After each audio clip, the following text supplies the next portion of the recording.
Hello everyone, I am Tacit and welcome to the Brighter Shores live stream. Something we haven't said in a long while. Gosh, it has been a while. It's been like a little over a month though, the title says. Let's see, 196 to 131. Yeah, it was a little over a month ago. But they have finally done a thing. They haven't been doing too much content lately because they have been working on releasing trading. And it's finally in the game. Player-to-player trading is now live.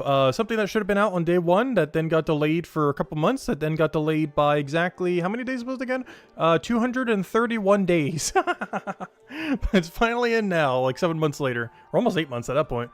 Once you have completed the Chronopolis main quest, which is Chapter 4, you talk to Channer Goldway, which I believe is the guy at the Merchant Guild, which you interact with quite a bit during the Chapter 4 questline, and the Merchants Guild, to choose if you want to be a guild member, which would enable trading, or a lone wolf, which would basically be Iron Man game mode and similar things like World of Warcraft or Old School RuneScape and similar. If you trade at the player market in Chronopolis, you could trade directly from your bank, so you could trade from bank to bank. And if you trade anywhere else, you can only trade items in your backpack. So whatever 24 items you currently have on you. Well, I guess technically 27 if you count your 3 potion slots. Items traded from your backpack will always go into the other player's backpack. And items traded from your bank will always go directly to the other player's bank. So that means you can still trade resources directly, like if you're currently gathering something or something similar. So there are quite a few use cases for that overall. Other improvements to support player-to-player trading include, we have added a storage rift to the Merchants Guild to assist with trading in this area. This is a huge update, because if I'm not mistaken, this now is the closest storage rift to a teleport.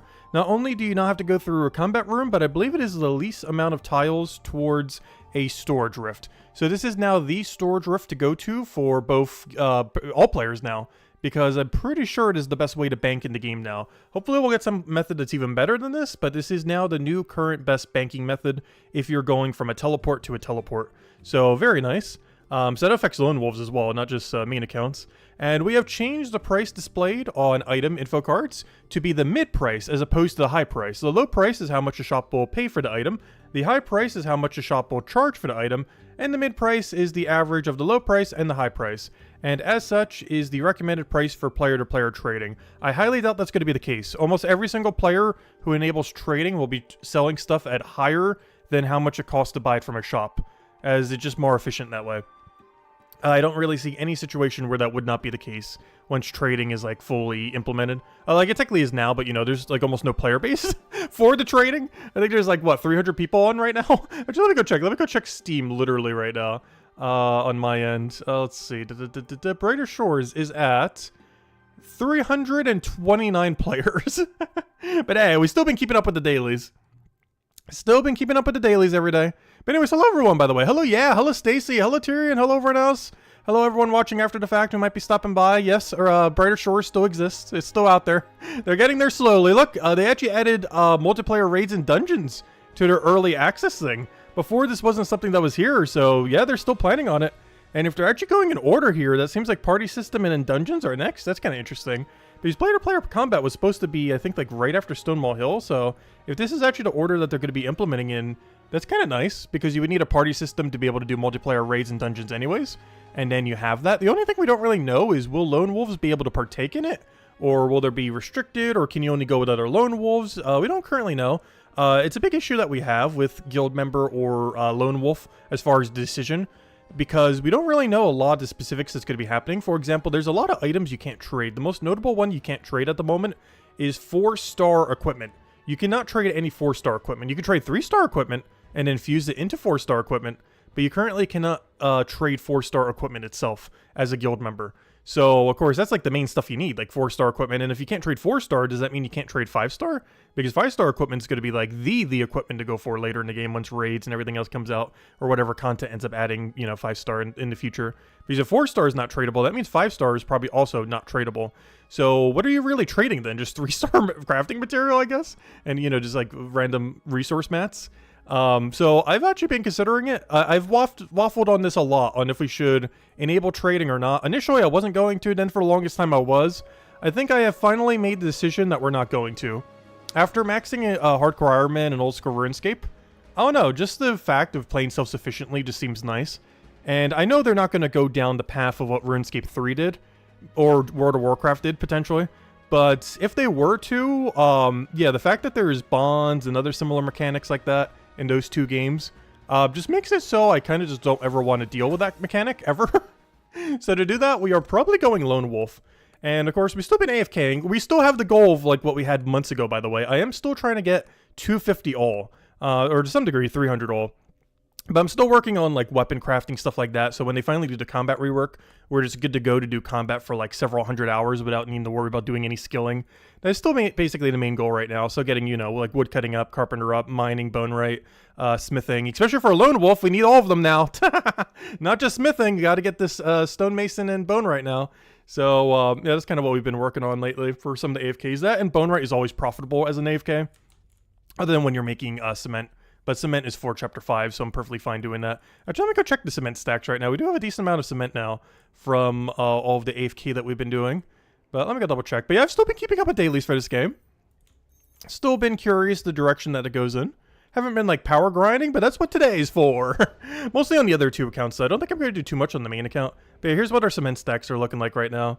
These for the first time bonus when we did 200 all, or you know, all the first time bonuses for everything pre-200. And this was our most recent venture of 123 of the higher tier stuff, which is actually a post 200 activity. Oh, here's the new money option. Interesting. Okay. So that's showing the mid price and then the amount of silver. I like how it has that sign to kind of indicate that's the mid price. And of course, leaderboard is now divided this way too. So if we go look up leaderboard, oh yeah, let's see how many of the top players went a certain way. Let's check anonymous. Can anonymous players show what rank they are or what thing they went? I don't think you can. And that or none of them chose. Oh, no, you can. Okay. There's a lot of them haven't chose. So let's see. From top 20, there's only one lone wolf and it's Miles. Yes. Really? A lot of people. Okay, we're definitely going lone wolf then. Really? Not that you play Iron Man mode for 7 months and now it's like, I call it quits. We would be the second highest. Obviously, that could change as a lot of people are undecided. But we'd be the second highest Iron Man below Miles. Yes. Oh, no, actually, Raccoon's ahead of us. So we'd be the third highest. Because Raccoon's higher than us too. And soon to be Costa, assuming they're playing. And too high to reply. They were actually quite a bit below us. But they're about to pass us in the next week or two. Because they're probably actively playing every day, whereas we've been very minimally. But yeah, I think I'm going Iron Man mode. It's something I've been considering for a while now. And there's two main things that's kind of making me want to do that. Or really just one main thing that double stacks. And it's just the fact that everything's not going to be tradable. If 4-star equipment, 5-star equipment, and, you know, most of the stuff you get from raids and other future bossing isn't tradable at all, then what's the point? Also, here's the really good storage rift, by the way. This is where you bank always now. This is a really good banking location. I don't have anything to bank. But, yeah, let's go get our lone wolf. I wonder if it shows on the main screen. I want to go check that right now. So if I talk to this guy, this should be the guy we choose. Let's not misclick this, though. Let's see. Here it is. Decide later. Okay, so you can decide later. This is a permanent change, though. So choose wisely. Do you want to be able to trade with other players? Caution, this decision is permanent. Note, there is no advantage to choosing Lone Wolf, but some players like the extra challenge prestige of playing without trading. So, of course, we have the Can Trade guild members. Also gives this name badge, as well as the leaderboard badge. The Lone Wolf is cannot trade, so you can never go and get extra resources, do anything that you can do from trading. This might also affect raids and or bossing in the future. We don't really know. Like, will we be able to go with people who have enabled trading? Will we be able to raid with them in a group of 3 or 5 or whatever it is? We don't currently know. But, and then there's, of course, undecided. You don't want to be able to trade, or you won't be able to trade, but can change your mind later. So those are basically the 3 options. And honestly, I think we're locking ourselves in. Let's see. Are you sure you want to set your trade mode to Lone Wolf? This decision is permanent and cannot be changed. The other reason, too, is what player base are we trading with? Like, there's so few people, even if you wanted to trade right now, that, oh no, it just doesn't really seem worth it. If you were to able alt in this game, I probably would. Like, if you had alts that you could use, like if you were able to multi-log, then trading would be pretty useful.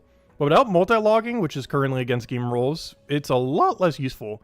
Are you sure you want to set your trade mode to Lone Wolf? This decision is permanent and cannot be changed. One of the other reasons I want it is, it gives a cool icon next to your name. Let's see, can we see it? There it is! There it is. We got the double blue icon.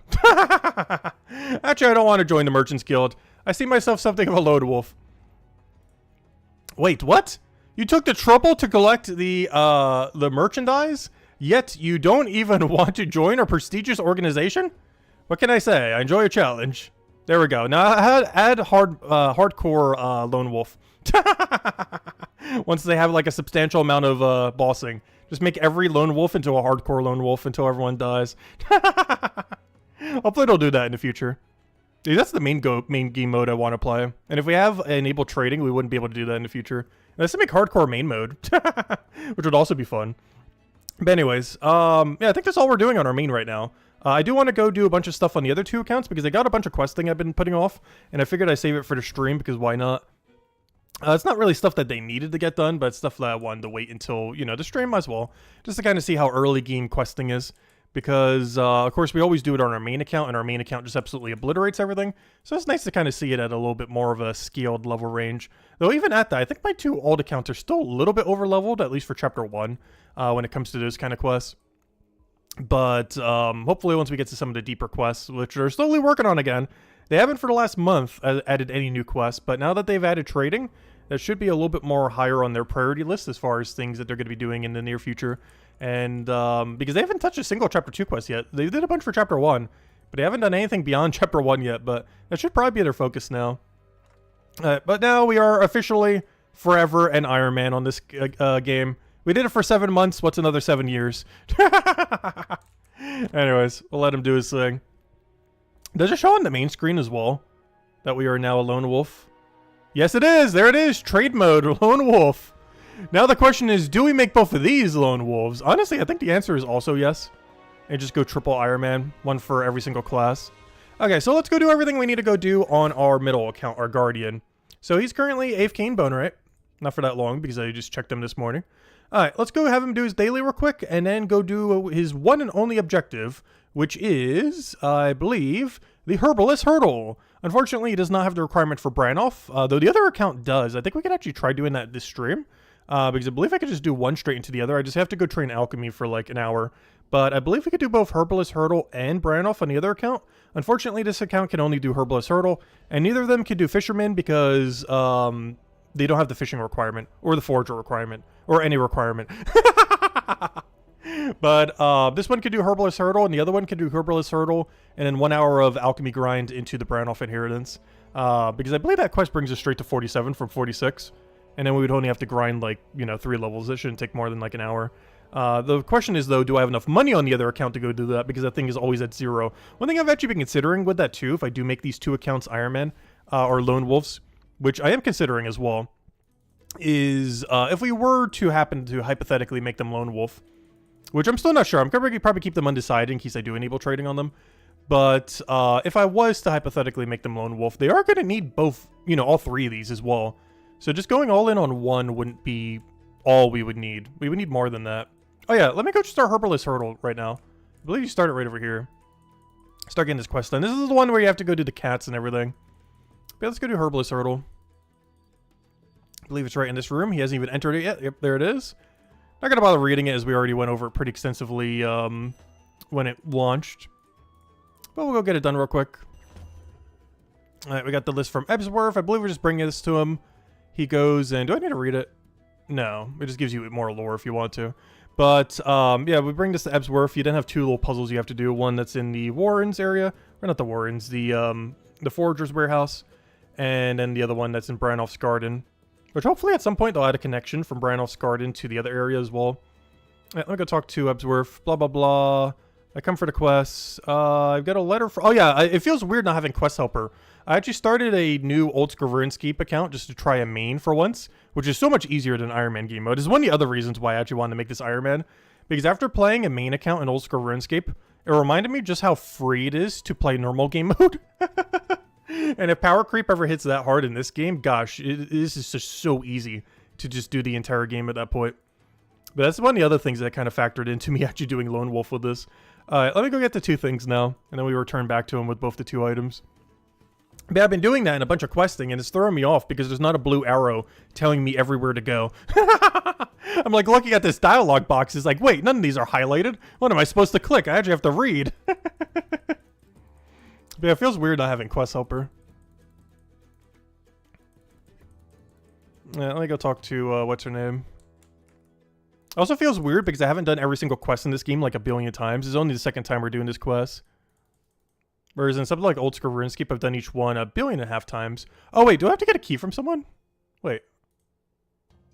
Ebsworth knows a cure of blah blah blah. Oh yeah. I need to talk to someone first. The skill Ebsworth might know where I can find. Oh wait, never mind. I had to re-talk to him. Okay, that's why he still had a dialogue box. I gotta re-talk to Ebsworth because he hasn't told me about the skill yet. And the other one we have to talk to Brannoff for. Oh, whoops. Right, let me go do that real quick. That's why he had a dialogue box above his head. Oh no, let me go back. I thought that was just for him to turn into 2 items. But no, it's for him to give us the location of the skill.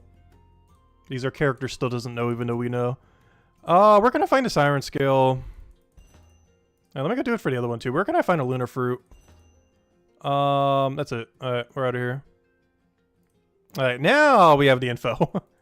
Alright, now let's go talk to her. She should have a dialogue to go get us the key. We then go do the little puzzle down there. And then we go do the little kitty boss fight thing. And then we go turn it all in and boom, we can start equipping potions, which neither of these accounts have had access to. It's gonna be really nice to finally have, because we can hold 3 different potions there. Which we can use for pretty much just 3 5% potions most likely. Given that these accounts don't really use potions too much compared to our main that just chugs them like they're nothing.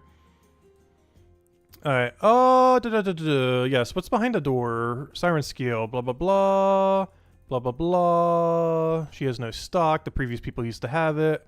But if we get it from this warehouse back here, she'll let us have it. Also, one thing I didn't notice when the first time we did this, until like almost near the end, is there's a bunch of tiles here of different colors. And it's all the gray ones where you're allowed to move them. This threw me off like crazy the first time we ever did this. Because I didn't realize it was set up that way. Alright, let me go push this all the way, and then we could always pull it back. And then we just push the other one all the way through. And then we pull the other one back out, and we should be good to go. So we move that all the way to the corner so we can get around. We then push that all the way to that corner, and it'll be fine over there. And that should be good. This always reminds me of the strength puzzles that are in the old Pokemon games. Where you used to get like TM strength, and you had to move the boulders all over the place in order to get through an area. Alright, and then we double pull back the other block, and that should be victory. Then we can grab our skill. And I just need to go get the other item from the little mini boss fight. The only problem for that is, even though our level isn't that high, we're only level 128, I believe we're still over-leveled. Just because this is a Chapter 1 quest. If this was like a Chapter 3 or Chapter 4 quest, we'd pretty much be like right at the nice level, where it'd be really difficult. But the only problem with Chapter 1 and 2 quests that they've been doing recently is even though our level is so low, we are still over-leveled. Because these are meant to be like super early game stuff. But even for how little we're leveled, it's still like beyond that point. Which is kind of weird. Because I don't feel like we've done much combat on the 2 alt accounts. I guess initially I kind of did. You know what made it go really high? Is you used to require 61 combat with a +2 boost. So 59 combat for Chapter 3's quests. And I think that gave me a lot of combat levels ultimately. Let me go talk to this guy. This guy tells you about the, what's his name? Yeah, the Lunar Fern. He'll tell me that the Brandoffs have it. Then we talk to Brandoff, get behind the door. And then after we get behind the door, we do the boss fight. And after we do the boss fight, I think we just turn in the quest and victory. We just get the potion from Ebsworth, and that is match. And then the other account, we'll have to do both this and Brandoff Inheritance. So we'll have to talk to the Brandoffs twice. Cohen, can you give me a key? Or can I just talk to the bookshelf? Oh no, I can just talk to the bookshelf. I don't even need to talk to him, really? I thought you had to talk to him to get a key or something. Ah, apparently not. Hey, don't touch that. Open. Oh, do I? Oh, I do still need a key. Wait. I was gonna say. Oh, what a nice house. This seems a strange question. But does this place have a back garden? Yes. Aha! You do get a key. I was gonna say, I could have sworn you got a key during this quest. I found the key. Alright. He doesn't have a dialogue box above his head, but yes, you do still need a key for it.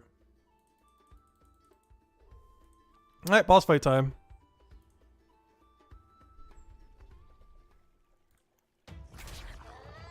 So we're level 800 something when we did it last time. What level is this enemy? Ah, we're still over leveled though.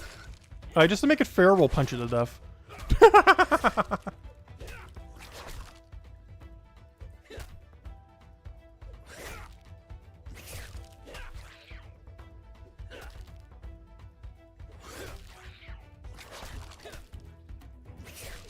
Yeah, it's really weird because they mentioned in the combat update a while back when they were going to do all these combat changes that they were going to make quest bosses kind of scale a little bit more to your level.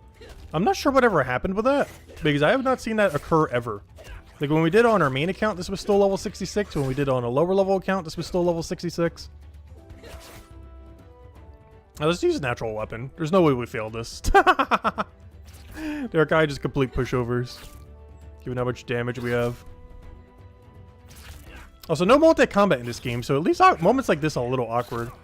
Because the other thing's just running away. I wonder if they're just planning on never enabling multi-combat. But I wonder how that's going to work with raids then. If they're never going to add multi-combat zones. It just seems really weird. Like two cats come out and they're not both attacking you at the same time. Because that would definitely make this quest more difficult, for sure. It would also allow you to completely skip even need to kill these if you had enough DPS to kill it while it's healing.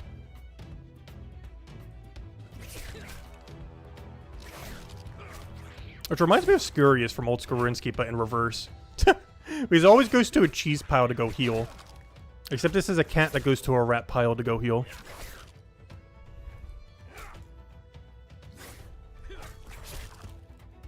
And that should be a match. Give me my potion belt, thank you. And put some potions immediately on it so we can have them. I'm pretty sure I mostly just need chapter 1 potions though. Because chapter 3 potions are still an arm and a leg to go and buy. I'm not really boosting with this account, I mostly just need it to go unlock all of its passives. I believe it's still missing quite a few passives as well. Yeah, it's only missing 2 points of passives. Which isn't that many. I just don't really have anything good to dump it into at the moment. Because it's not really worth putting into Bone Rite. Because Bone Rite's so free. What I would want to be doing is putting into Stonemason or Smithing. But we need to get them up further to really, you know, start putting it in. Let's go talk to, what's his name? Hello, Ebsworth. I got you all the things. I've returned with the Siren Skill. Wait, what? Oh, do I need to go combine it? I think I need to go combine it real quick. Wait, I forgot to grab the Lunafer while I was there! What am I doing? I thought I did, wait. How did I forget to grab the thing while I was there? Oh, that's funny. We did the boss fight and then didn't bother grabbing it. Hopefully I don't have to redo the boss fight. I don't think you have to. I think you just have to do it once and then you just grab it whenever. Normally you would grab it immediately. I thought I did. Whoops. It's early in the morning. How on earth did I forget to grab it? Alright, give me the Lunar Fruit. Or Lunar Fern. There we go. Alright, now we have it. Now we go combine it. Talk to Ebsworth. Combine them together. And boom. We're good to go. And that should be Potion Belt unlocked. As well as a bunch of XP. We should skip like an alchemy level or two. There's also be good to gauge for the other account. Because we're going to need to go on the other account from whatever the quest brings us to. All the way to 50 real quick. Which shouldn't take that long. We'll throw over our knowledge into what's it called when we do it. We'll throw over our knowledge into alchemy. Alright, let me go talk to Ebsworth real quick. Talk. I've returned with Siren Skill, blah, blah, blah. Okay, can we do this now? Do this. Boom, boom, boom. And then we make it into a potion. Then we bring it back to the infirmary, and then we get our potion belt.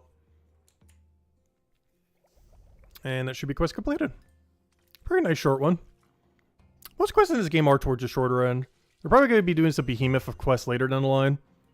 But my theory is they're still going to add something that has a huge star level down the line. Because they're doing a bunch of different star levels. There's even a 7-star one planned for Matubin's Legacy, which we can kind of see right here. That they have up to 7 stars now. But I'm willing to make a bet that there's going to be a quest in the future that's going to have a 100-star, 200-star, 300-star requirement. Not that the quest will be that high of a difficulty. It'll probably be like a 10-star quest. However, it will probably have a star requirement. That you need like X number of quest stars completed in order to go and do it. This hasn't been confirmed yet, but it is very likely that they're going to be doing it based on how they're doing the star system right now. Where there will eventually be like a 9, 10-star quest with a 1, 2, or 300 star requirement at some point. So it's good to be getting them all done, because that's basically my game plan for these accounts, is my 2 alt accounts, like the one we're on right now, will become combat-only accounts that do every quest. And then, of course, the main account will be, you know, just everything. But my 2 side accounts are basically going to be combat-only, just with the only exception being all quest requirements. So they have every quest completed, but beyond that, they're just going to be combat-only. They're only going to get crafting skills up, and they're only going to get combat up for future raids, bosses, other things, just so we could try it as other classes. What am I doing here? Wait, why am I here? Why am I talking to the, what's his name? Wrong room. I could turn in the infirmary thing. Blah, blah, blah. I got the thing. Blah, blah, blah. Use it on him. And then you give me a potion belt, and then we're out of here onto the other account. But I do need to go bring him back to his AFK activity.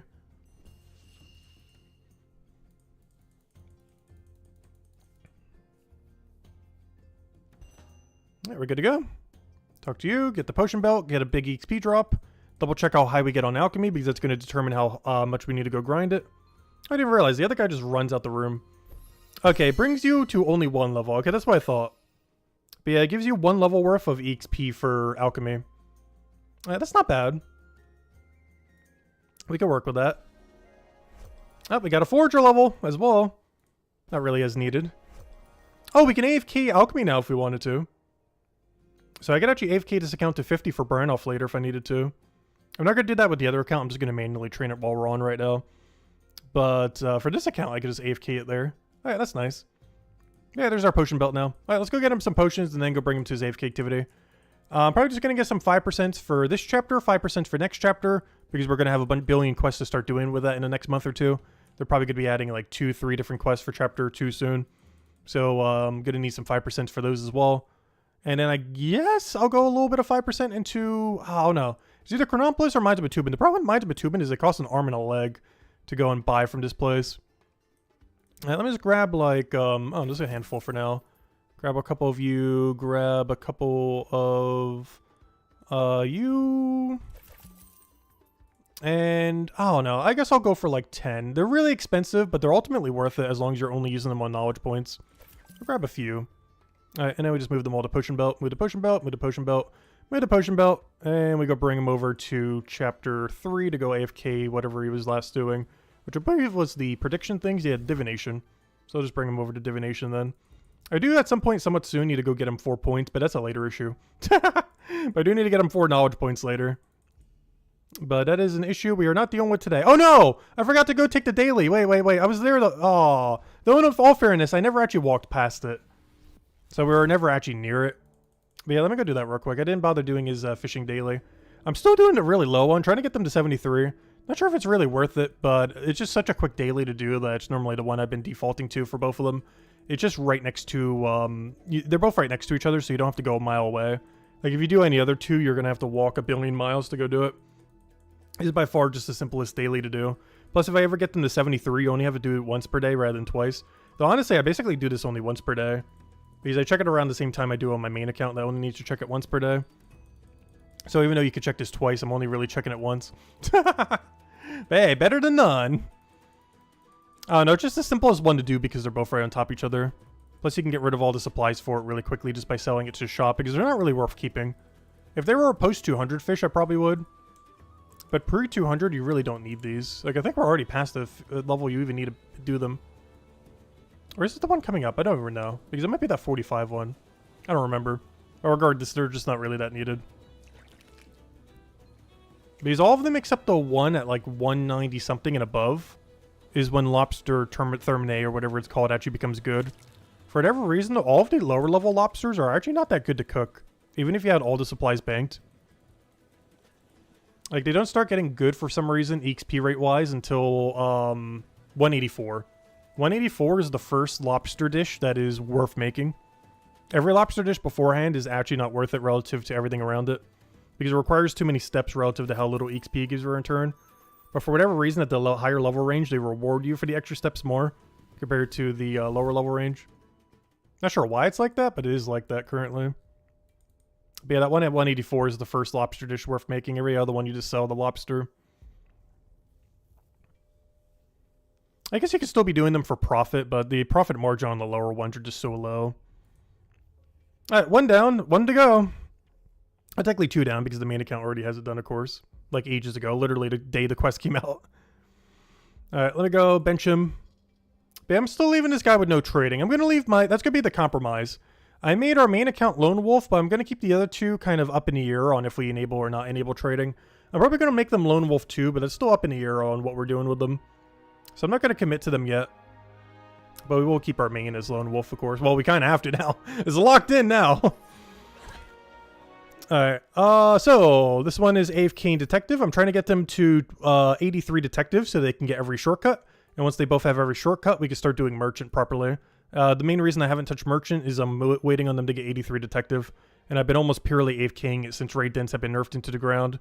Though this raid den actually wouldn't be too bad relative to our level range, as I believe the enemies here are close to level 100 something, like low 100 something, which is not exactly where our level range is, but you know, it's closer, if nothing else. Alright, let me go and there's a couple things we need to go do. For one, we gotta go do exactly what we just did, which is Branolf, or not Branolf. We gotta go do Herbalist Hurdle again for the third time. But after Herbalist Hurdle, I want to go grind Alchemy to level 50. And then I have every requirement to go to Branolf, because Branolf, I believe, is 61 cooking and 50 alchemy, as well as a boss fight, but we're way leveled for it already. So we're good to go on that.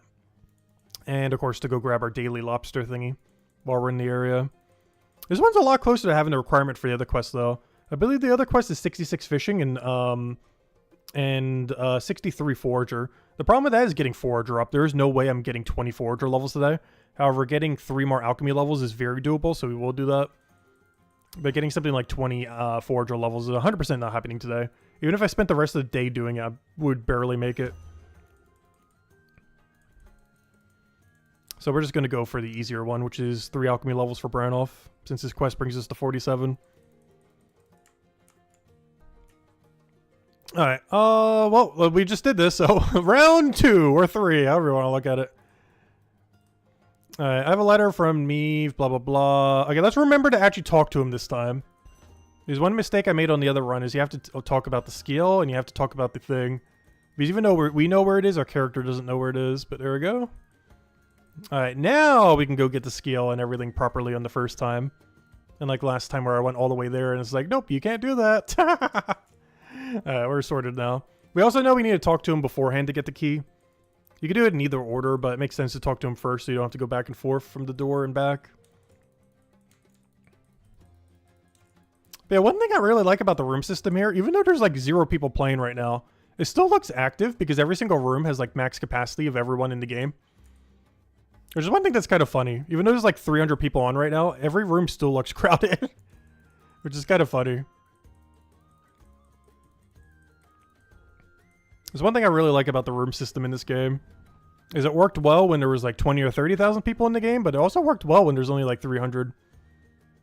It scales really well regardless of player number. So they did a really good job with making that. It's pretty much at no point has rooms really felt empty regardless of player number. So why am I pulling that now? I forgot. I could have literally just... Oh, no. You still have to pull it back at least once. Otherwise, you wouldn't be able to push it from the other end. So doing it twice is not needed. But you do have to pull it back at least once. Otherwise, it's stuck in the corner there. But I always pull it back twice, even though you technically only need to do it once. But either or works. Also, similarly, you only have to push that once, don't you? Yeah, in both situations, you only have to pull it out once, and you only have to push it once. You don't have to put it all the way to the corner. I don't know, I just like putting it to the corner. But yeah, when you initially tug it, you only have to tug it back once, and when you push it, you only have to push it all the way there, except for one less tile. If you wanted to save a little time. Not really that important, though. Probably saves, like, 3 seconds.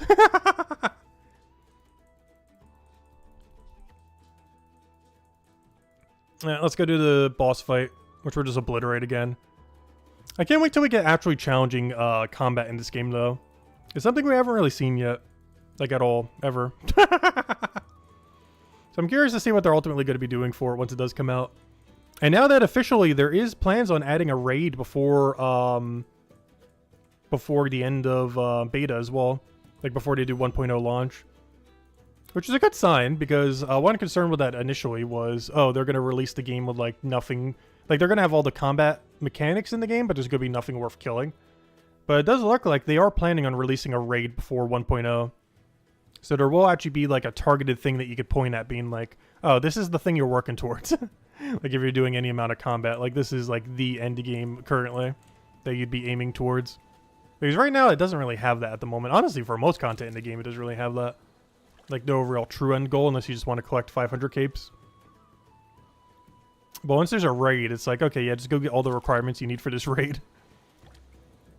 And then go farm the raid until they add a new raid or a new boss or a new whatever. I'm curious how long it'll take to 100% the raid as a lone wolf, though. Like, if you were to 100% lone wolf it and not do trading at all. Because I'm not sure. Anyone who plays WoW, do you know about how long it takes in like something like Final Fantasy or WoW to 100% a raid? Because I know in old school RuneScape, depending on how you go about it, it's anywhere from about 400 to 1,000 hours. Depending on what methods you use, what kind of gear you have, if you bother doing it with other people or soloing it, if you use boosting services or not. But yeah, it's generally around 400 to 1,000 hours per raid. I'm not sure how long they would bother making one in Brighter Shores. Alright, let me go get the key from him. Yes, do you have a key for this? Blah, blah, blah. Thank you for the key. Okay, now we can do both steps over here and not need to go back to him to talk for a key. Open sesame. And then we just key it down.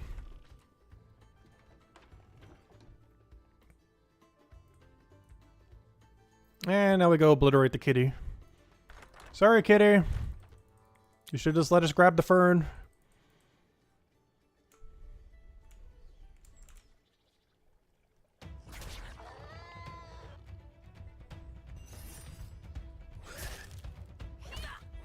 I just realized we have double Necromay right now. There's actually a little bit of an issue because one of the quests in Chronopolis actually had immune to Necromay. And every weapon I had was Necromay. Luckily, I think every single one in this chapter is completely neutral. So you don't need to worry about immune these.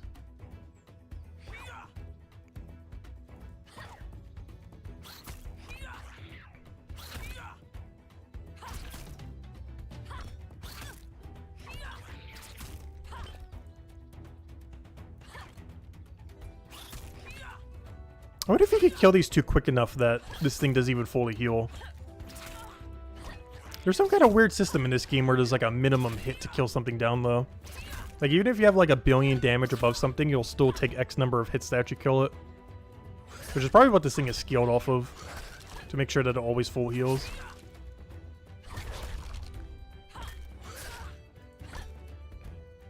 Even if they come here at level 2000, this fight would still take like at least a minute. Given that you have to kill 3 units. And there's like a minimum hit system to be able to kill something even if you're way above it. Which I still find a little bit weird with this game. Because you never really like super power creep above something. You can defensively, but not really offensively. There's like a weird damage cap system to the game. Based on the enemy you're fighting. Rather than it being based on, you know, what gear you have. Which makes it really hard to determine max hit and stuff like that. Because your max hit is different on literally every single thing you attack.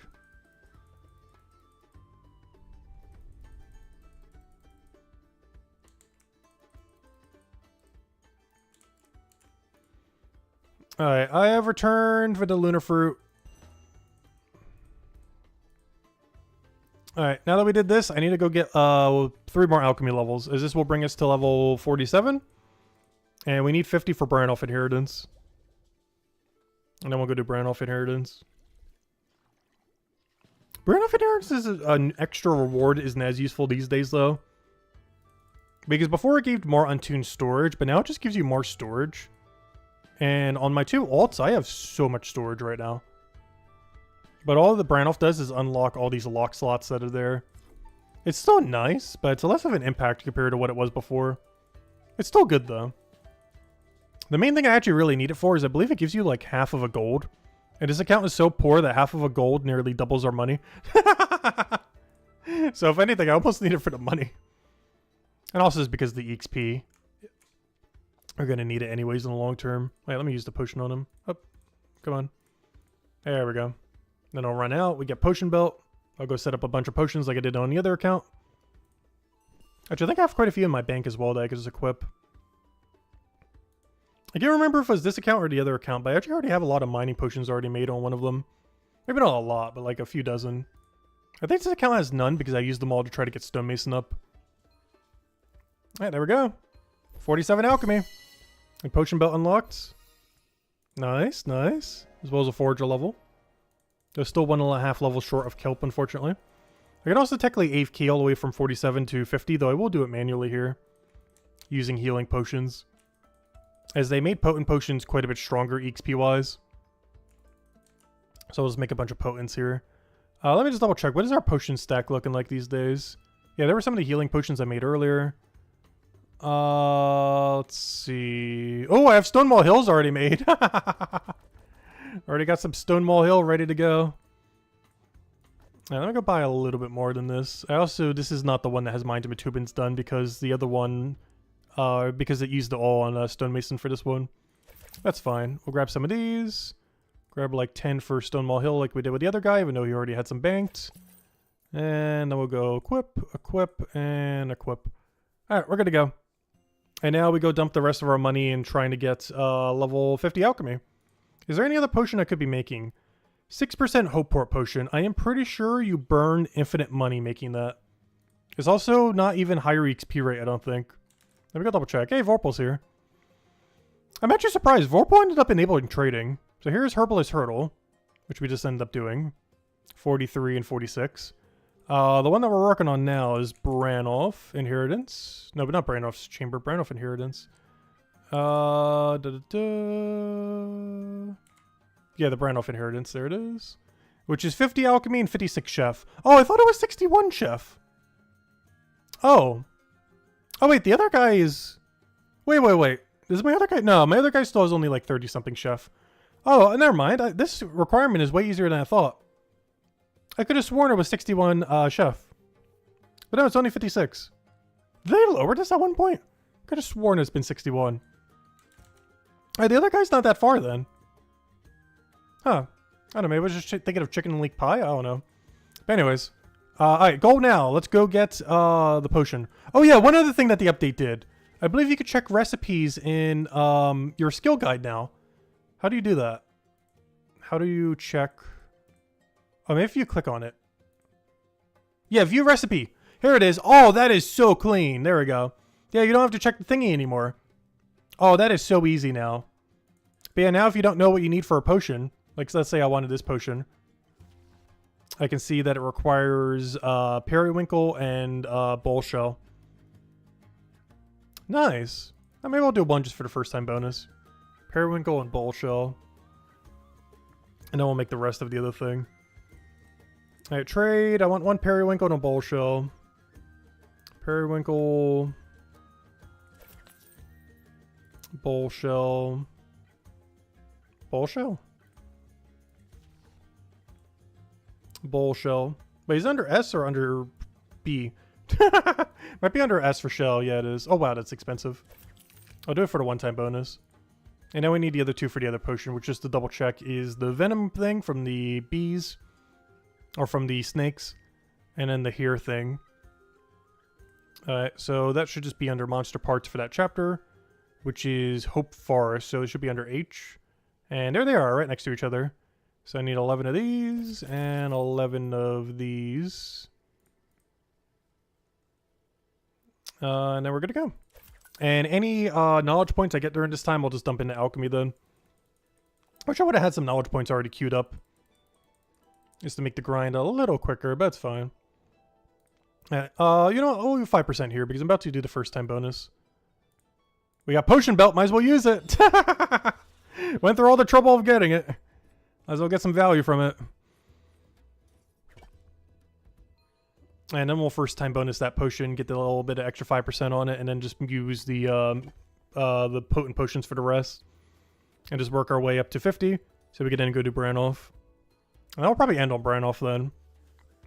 I don't think there's any grind I really have to do on the main account at the moment.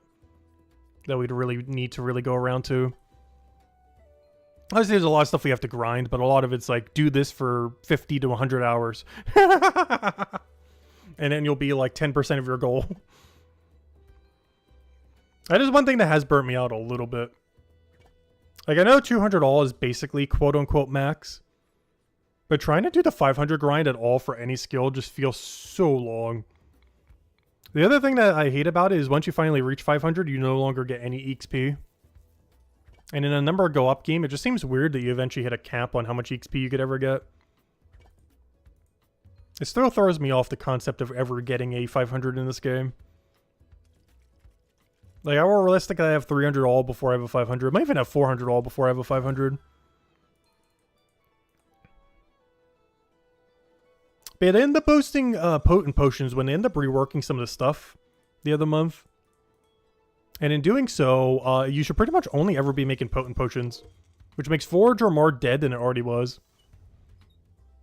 Unless you're doing it for the potion itself, for some kind of boss in the future or something similar, like if you just need like a billion heal potions or something, or a billion combat potions. But otherwise, you should pretty much only be making potent if your goal is just to level the alchemy skill. It's actually about 10 to 20% easier to level compared to when it came out. It does cost more to level pre-200. Or even that's... no, actually, I think some of the higher ranges isn't that much more. But pre-200 is more expensive to get it to 200 compared to what it was before. However, it is quicker to get it to 500 or any level at all than it was before. Even the grind that we're doing now is quicker than it was before. As I'm pretty sure these potent potions are more XP than even making the other potion right here. I only made one for the first time bonus. But aside from these being extremely expensive, I'm pretty sure these potents are actually more EXP despite this being a higher level potion. Whereas before that wasn't the case. But they basically buffed all potent potions, which indirectly nerfed every non-potent potion.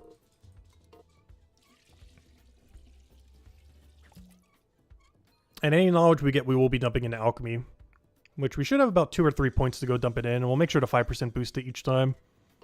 And once we get 50, we should be good to go on Branolf then. And Branolf should get us pretty close to Vegetable Stew, which is nice. Which means he's 63 for. Oh, you know what? I think they did reduce Branolf inheritance requirement. You know why? They were doing a bunch of quests reshuffling for level requirements. So I'm not going crazy. I believe it was 61, but they did some rework to quest requirements. I'm not aware of what all of them are. But I believe one of them is they lowered Branolf from 61 to 53 or 54, whatever it is. I didn't even think about that. But yeah, that's why it's so much lower. I could have sworn it was 61. But yeah, that's what happened. It was 61, but they lowered it by several levels during the quest level requirement rework that they did like 2 months ago. I was never really noticed because obviously our main account had all of them done already. But yeah, they lowered it from 61 to 54 requirement for Branolf, among a few other changes. Most notably, I believe they actually lowered the carpentry level requirement for doing the spider nest quests. I think they lowered it from 32 to 25? Or some level lower. Which is a huge improvement to make the quests easier to do early on. For storage rifts, which is really important. Because I feel like that was the first grind that really burnt people out on the game. Yeah, they lowered it by some amount of levels. Because it was a little bit ridiculous how many you had to do beforehand. For such a early game required quest that was essential to even play the game.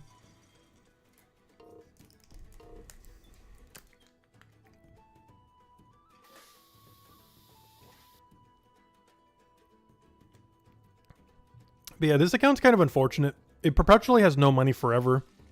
I'm even considering selling a lot of these potent potions. We do lose money selling them. But I need something.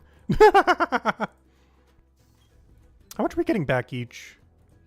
Oh wait, that's not how much you get back. You're only getting 3 point something back. Because that's showing the medium price of the potion. That's not its actual price anymore. That threw me off for a second. It's like, wait, when did they buff the sell price to this? But no, what it's doing ever since trading came out yesterday, it is showing the mid price, not the sell price anymore. That's a little bit confusing for trying to sell something to a shop now. Because the actual price of this is half of this.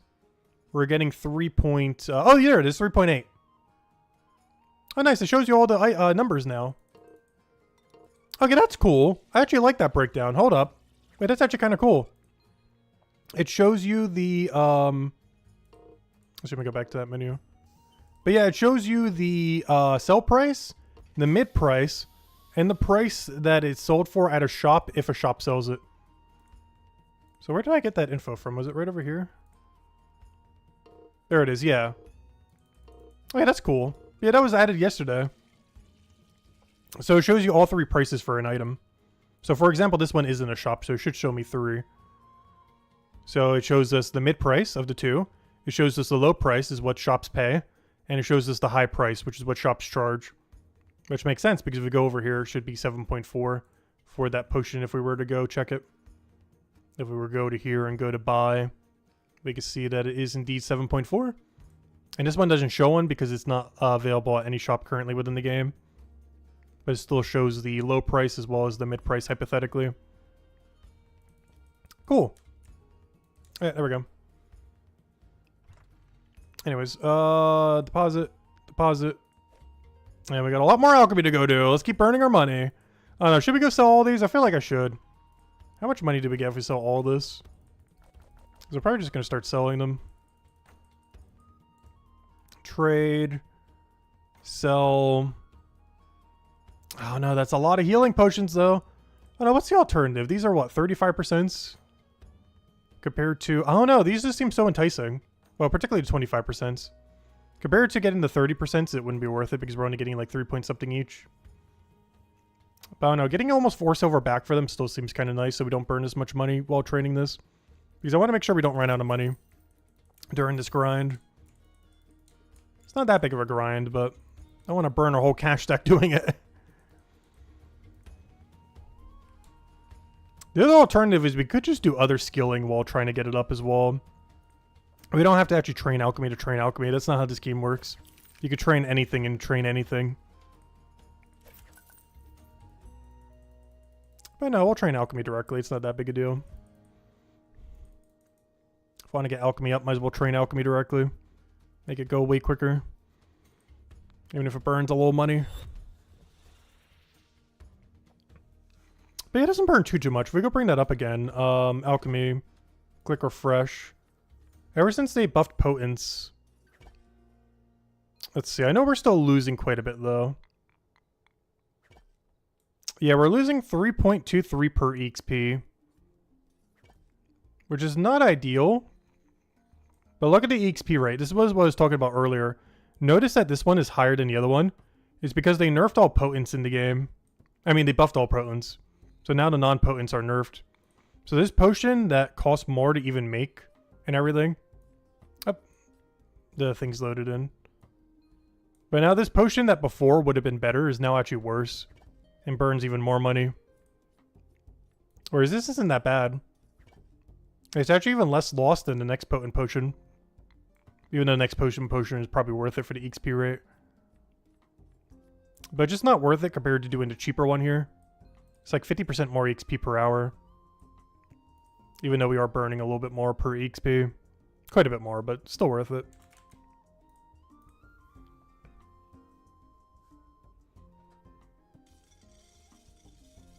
Gotta reinvest every cent we have the second we get it. The lone wolf way. Even though this one's technically not officially a lone wolf yet. I still haven't 100% decided. The main thing I'm waiting on my 2 alt accounts on if I make them lone wolf or trading enabled is what happens with like what's gonna happen with bossing basically. Because that's when I'll probably make the verdict on these 2 alt accounts. Is do I or do I not? Or basically, are end game gear tradable? Basically. Because if the answer is no, they're staying lone wolf like 100%. But if you can actually trade a lot of stuff from raids, given that they're going to be so combat oriented, I think my ultimate thing that I might do with it is keep our main as lone wolf, because it just kind of always has been, and enable trading on the other 2 accounts. Is probably what I'm going to do. I just don't want to lock it in yet, in case I do want to do triple lone wolf or something. But it is likely going to be lone wolf with double trading enabled. Have trading enabled on the 2 alts and have lone wolf on the main account. That way we still get to play both game modes. So if there's ever gimmicks we want to mess around with trading, we have access to it. Because that is probably like 95% what I'm going to ultimately do. I just want to leave them up in the air and not confirm it in yet, though. That is likely what is going to be done. Lone Wolf main and double alt main account for Hammer Mage and Guardian. It would also make it easier for them to get geared for raids and stuff like that. Because even if you can only trade up to tier 3, at least they, you know, can still get all the stuff they need. You can just trade for all the items and then go get geared for raids. Instead of having to make it all yourself or get it as drops. So it'll take a lot less time to get them to where they need to be. Since obviously they're not as much of a focus compared to the main account. I still want to keep getting them up here and there.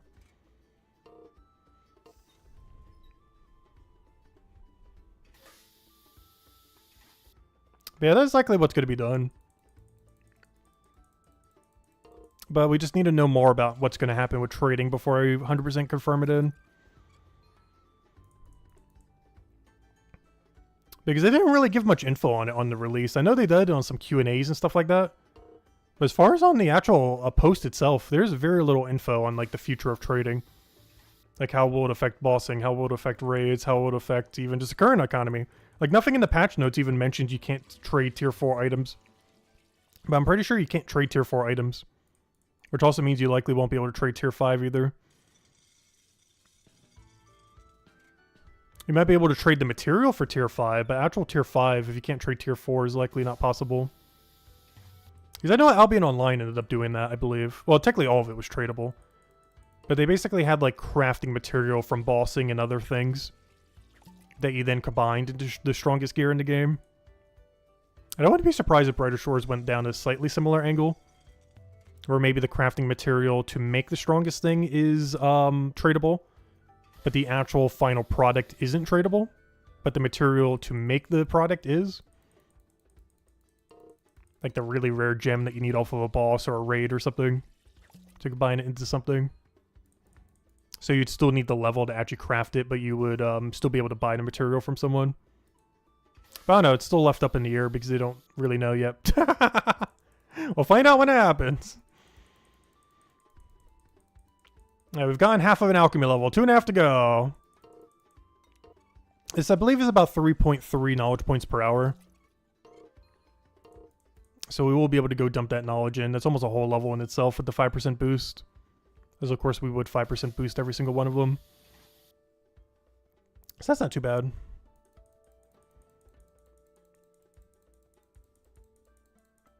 I'm mostly doing, it's kind of ironic because I'm almost doing Branolf Inheritance for the money.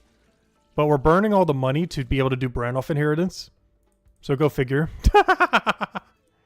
Obviously we're not just doing it for that. I'm trying to do it so we get all quests completed on these alt accounts. And this one's almost done with Oport.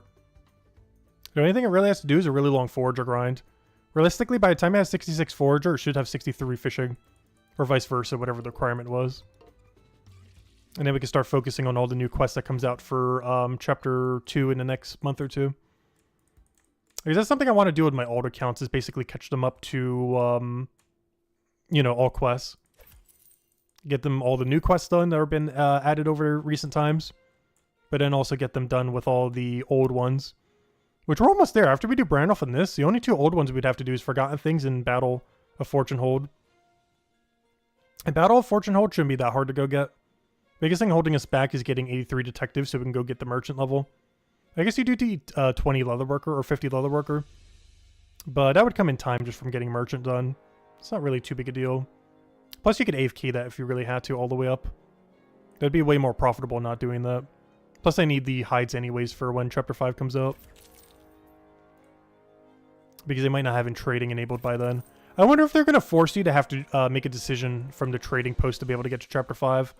That's something else they haven't confirmed yet. To confirm a trading style to be able to get into Chapter 5. I'm not sure if they've confirmed one way or another if that's the case.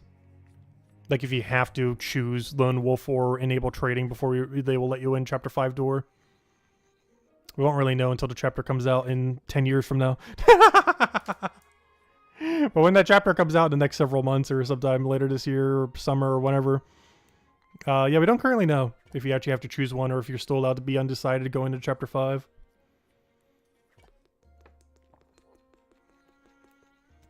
That time will tell.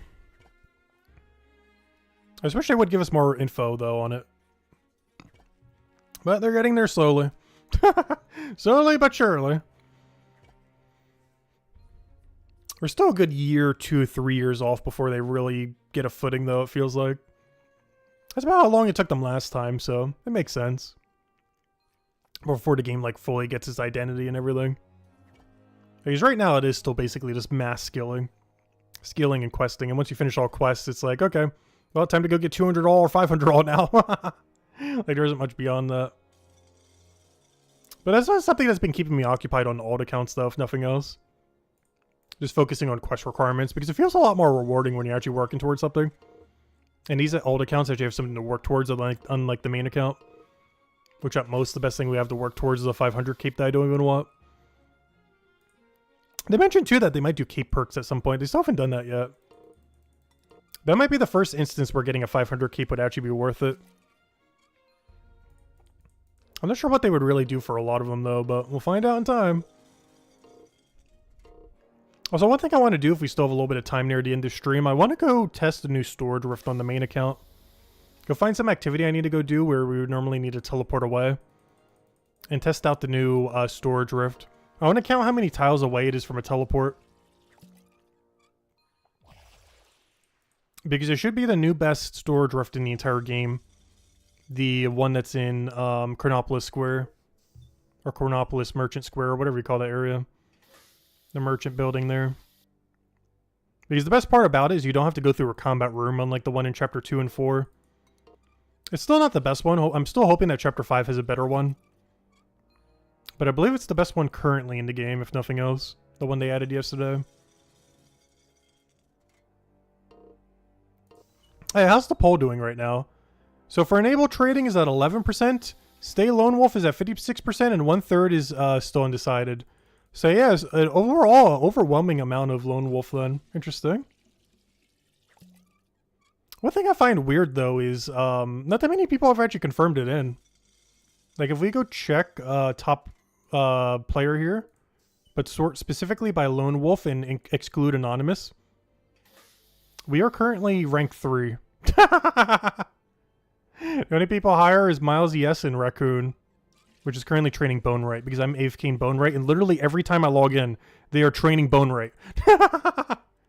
Like, I'll check it like 2 times a day normally, and every time I check, Raccoon is there. Like, I'll go log back into the account in like an hour or 2 from now, when we go and test something on stream with the storage rift, and I'm very sure he's still going to be there training Bone Right.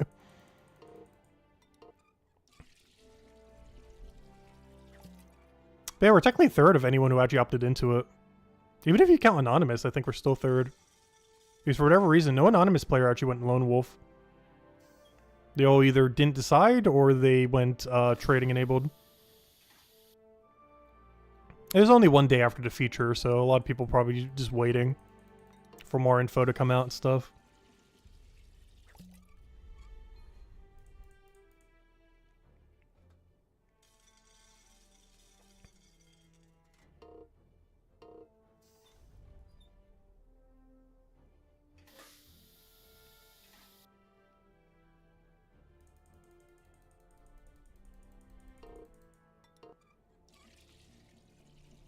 But the other reason I kind of want to enable trading on these 2 alt accounts as well.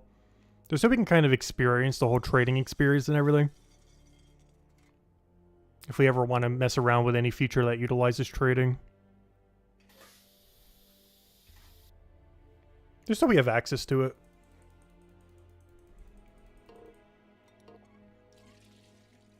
It also makes it so we can spend more time on the main account.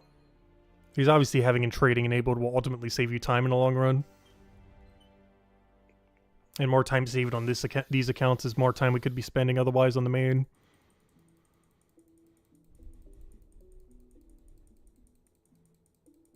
Because ideally we would want to be doing the highest EXP method money can buy at any given time.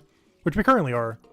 What we're doing right now for Alchemy is the highest EXP we could be doing. Even though there's a stronger potion, it is less EXP than that per hour due to the potent buff. So, it's generally what we want to be doing if we enable trading on these 2 alts. Is we'd want to do combat until we have the money to buy the best possible skilling methods. And then just buy the best possible skilling methods to save time. Regardless of the cost associated with it. That's long-term likely to plan with them. Combat only. Get the crafting skills we need to be able to make our gear to offset it. And it is focused entirely on combat. That way, if there's ever a unique difference between every class, we could try them out properly. And with trading enabled, getting them geared would be very, very easy. I don't want to unlock that. I kind of do, but we're just gonna dump the knowledge into alchemy. I sell all that so we don't burn as much money. Grab all the supplies again, and then we go use a 5% off our potion belt. Throw that into alchemy, and we're good to go. But you know what? Maybe we don't throw it into alchemy yet. The main reason being is if I do only 12 here, it's not going to overshoot. So there's no point in doing that quite yet. So let me wait, because we could also probably double dip it too. I did make 6%. I could go bring out the hefty 6% as well. Not like 1% is going to make that big of a difference, but hey. It's more than nothing. But let me just do it this way because we shouldn't overshoot. Because I believe each one of these give 3% after we do this. That's going to be 36. And that's not going to get us over 200 at all. Even though this is going to get us like 140. But 36 and the 140 doesn't get us anywhere near 200. So yeah, we'll do these without 5% boosting. And then on the next set, we'll 5% boost it then. Or, you know, we'll use the knowledge point. I'll even bring out the 6% for it. The one we did for the first time bonus. Because this inventory will definitely get us 48. And the reason I wanted to wait is you get more XP for every level that you do once you have knowledge. It's not that big of a difference, but we will get slightly more XP that way. Even more so if we use the 6% rather than the 5. We made one, might as well use it. I accidentally sold it earlier. Because I don't remember where it went. I guess I put it away. Not sure why I didn't immediately use it. I guess because I didn't have a knowledge point to go with it at the time. Yeah, we're almost there. Come on, level 50. You're almost there. Get there already. I could have sworn when we first did Branolf Inheritance, honestly, the cooking grind felt like the harder grind. But this time around, for some reason, the alchemy grind felt way harder than doing the cooking grind. Mostly because the cooking grind is so AFK compared to the alchemy grind. Because you're basically forced to have to do potent potions now for the better XP rate. And while they're more AFK than they were at launch, this is definitely not an AFK activity. As there's a timer going that if you delay too much, you literally lose value. This is very much not an AFK activity like cooking or something. Which is probably why the grind has felt harder for this. Because I've been doing it a lot more passively rather than actively. Not the literal passive activities, but you know what I mean. Like, I've been doing it very AFK-like while doing other things. Not necessarily, like, full focus. And because of that, the one that was more AFK felt worse the first time around, but the one that was more active felt better.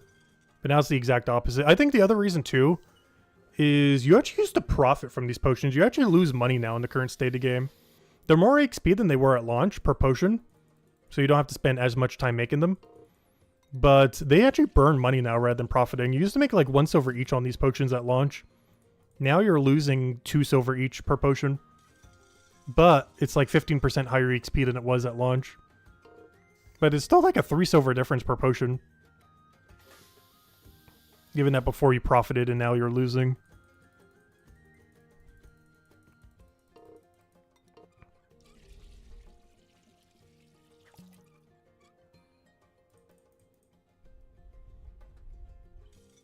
Alright, 48 about to roll in.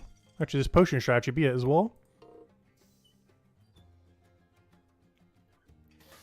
And then 2 more levels. Technically a level and a half because their double knowledge point will cover it. It shouldn't be that much more then. Because we already got basically 1 level during this time. Because the quest itself got us to 47. We just got 48 now. Knowledge will cover us for 3/4 of a level. Within that time. So at this point we only have to do 1 1/4 more levels then. Which is about how much we've done up to this point. After we finish this inventory.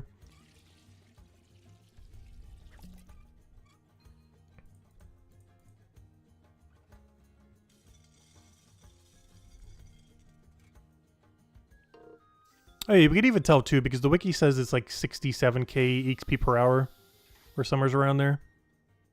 And yeah, I need currently 30k for this level, and then probably like 32, 33, 34 for next level or something. So yeah, it's less than an hour of this remaining then. That's not too bad. We are going to burn quite a bit of silver during that time though. What's the actual silver loss during that time? Yeah, we're still going to burn like 200-300 silver instead of profiting 200 or 300 silver. Or a couple hundred silver, whatever it would have been. Because before we would have profited about 110 silver, but now we're going to lose about 250. But before, it was a lower EXP rate than this.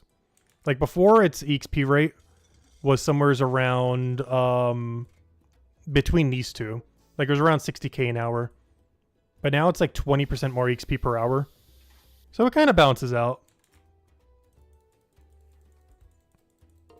You're losing 3 silver compared to before in total.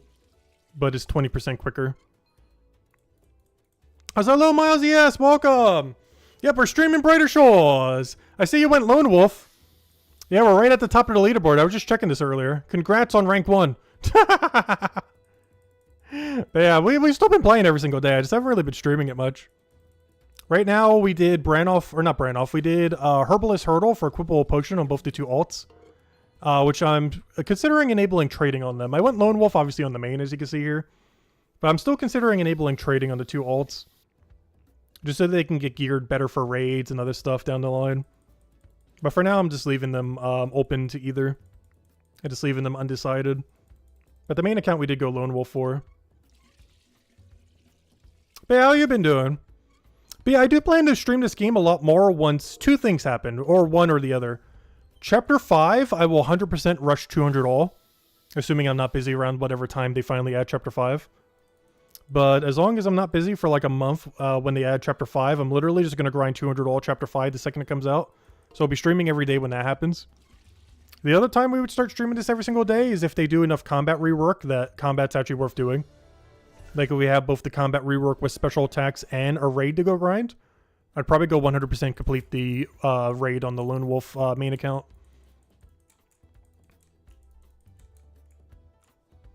You've just been enjoying the passive XP gain. Yeah, currently I'm passiving Bone Right. And mostly the Mind Matubin skills at the moment. Just so when they finally do the combat rework, we'll be able to go make all the weapons we need. Because right now I can make almost up to level 1,500 combat. I think right now it's like 1,400 something. And of course we'll eventually need to be able to make all the way to 2,500, but that's still going to last a very long time. Like 1,500 combat, because I'm only like 880 or something right now, that would last us like 2 to 3 months of doing nothing but combat. Like if I did 10 hours of combat a day for 2 months, the crafting I have right now would still be enough to supply 4-star weapons for it the entire time. Yeah, I do need to get around to active alchemy as well. My main account's currently at 277, which is a really relevant potion for my class because it's the best strength potion for Cryonite. There's nothing worth using it on at the moment. But once they add bosses and stuff, this will probably be like the potion you'd want to be spamming. I plan to keep every single one of them to save them for bossing. So we can go green log whatever bosses come out immediately. I'm just really hoping when bosses come out, they add some kind of stretch item worth going for. Like some kind of cosmetic upgrade to one of the drops that it has, either our armor or weapon piece. Or some kind of cosmetic pet to go for or something. Is whenever they do finally start adding bossing, we are going to power grind them like crazy high amount. Alright, let me go dump this into alchemy. Alright, we're almost there. We need 50 for Branolf, so we just need another level and a half. We're almost there. We should get about 2 or 3 more knowledge points within that time. Probably 2 more. This one and the next one. Which means we basically only have 1 level left, as the knowledge points will cover the rest.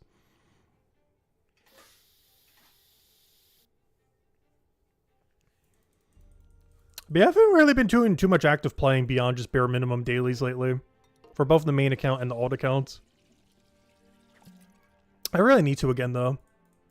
There's a lot of things that aren't as good value to go in passive compared to just doing actively. I don't feel that motivated to go to Forge or on the main account though. It just seems so pointless after the alchemy changes they made. Because all of them make the weaker potions and not the potent potions that you need for better XP rate. So Forager has never been weaker. Unless they're going to do something good with Monument. But last they mentioned, they're just doing something purely cosmetic with it. Which if that's the case, then Monument is pretty pointless. Like Forager in general is pretty pointless. Because other than the racks at 209, it's like the last thing that's really relevant in all of Forager. Which makes post 200 just a really big slog to go and train. Just because how useless all the material is, you get all the way to 500. Whereas at least Gather, you get all potent potion stuff from it. So it's actually worthwhile to go get it up. It's actually probably the main skill I need to be actively doing on my main account. I've just kind of been waiting until they had the Hope Forest quest to kind of see if there's like an alternative way of doing it. Because currently Chapter 2 is the only chapter without a venture. And there's a good chance that they're going to be adding a venture with one of the few new quests that are coming to Hope Forest. And that venture is likely for either Gather or Woodcutting. We're probably going to have some kind of beehive venture or something similar to get some kind of honey resource or something.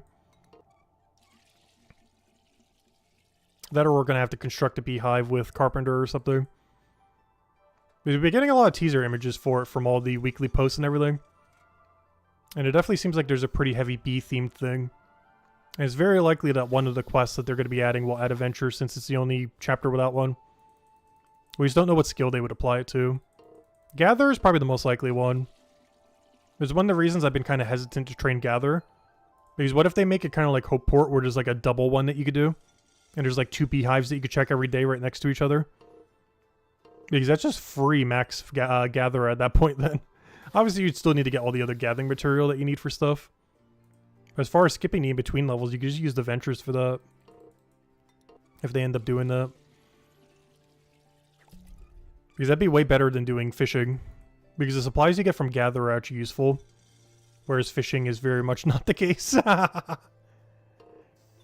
It helps save you some money while doing cooking. But that's it.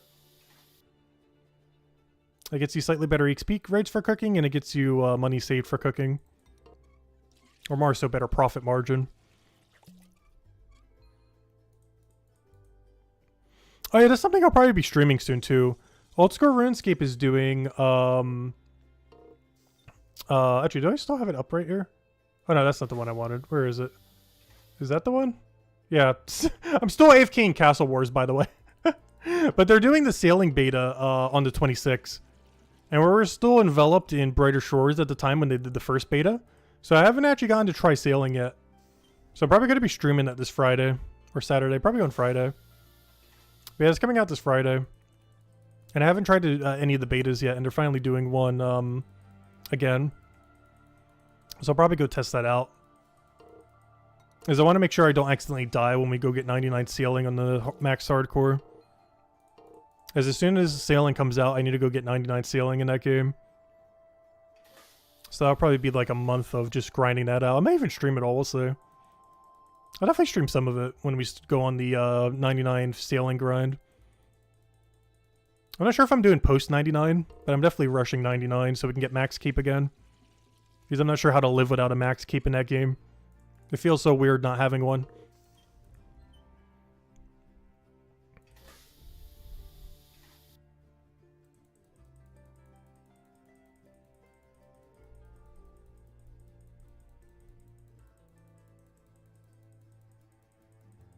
But I believe that comes out in like August or something. Like August or September, I think they're aiming for sailing.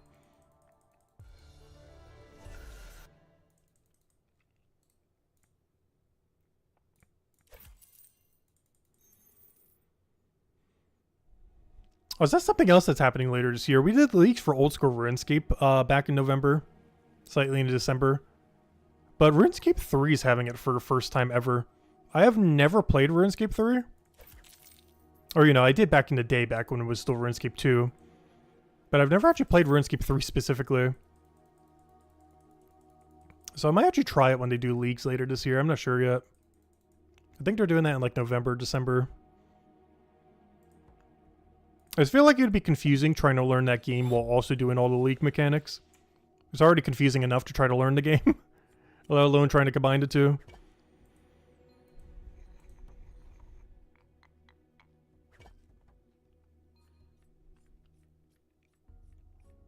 Is I've been waiting for an excuse to finally try that game, and that might be the excuse to finally try it. Even though it sounds like it'd be a lot similar to old school RuneScape, it is like a completely different game. It's not even close. They might share some locations, some names, and some other things, but they are as different as Brighter Shores is from old school. It's pretty much how much different old school is from RuneScape 3. They are drastically different, other than some intellectual property being the same from the two of them.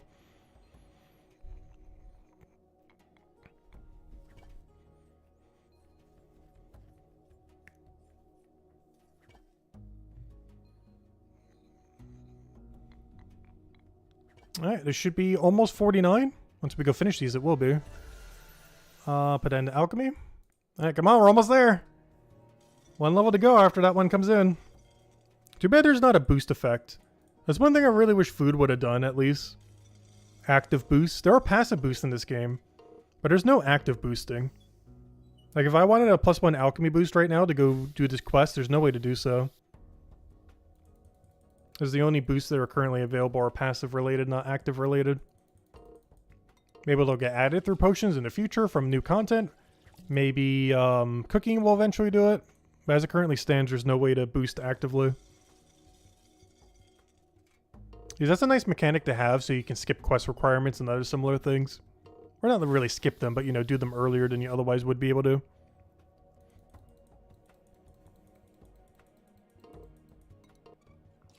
Because if there was a +3 alchemy boost in the game, you could literally just go from doing the Herbalist Hurdle straight into +3 boosting in the Branolf Inheritance, if that was to exist.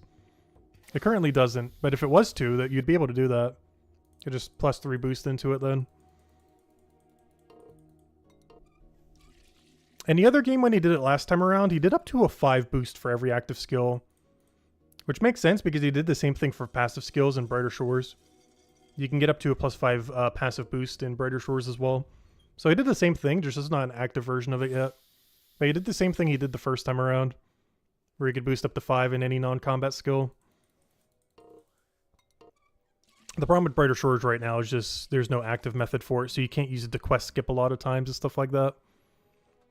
It's generally worth it to get quests done for the earlier quest XP rates. It's one of the reasons why we're even doing like a quest like this into another quest like this. As it gives us a lot of XP to skip otherwise deader levels that would take longer to level otherwise. Just because it gives you a lot of XP at a really low range. And alchemy in particular is a really good one for that because it's so expensive to train low level alchemy now.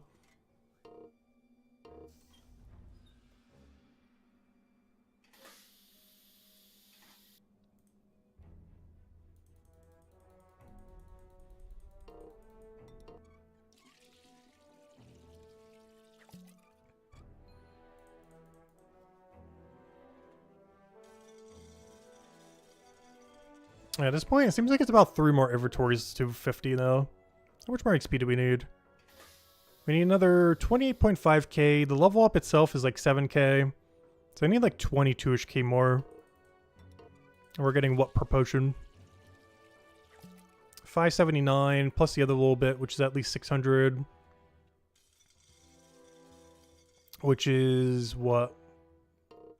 Times that by 10... Yeah, it's 3 more inventories, it looks like. Roughly. Maybe a 4th. It's like 3.5 to 4 more inventories. Though if it's any amount above 3, then we would have to do a whole 4th inventory. Let's have something randomly in the bank that I can go convert to XP real quick. I don't think I do on the alts. I do on the main account. The main account always has stuff that needs processing. But I don't think my alt accounts have anything to go and do for that. Because they've mostly been passiving Forager, they haven't actually been actively training it. They've almost completely passive to the skill.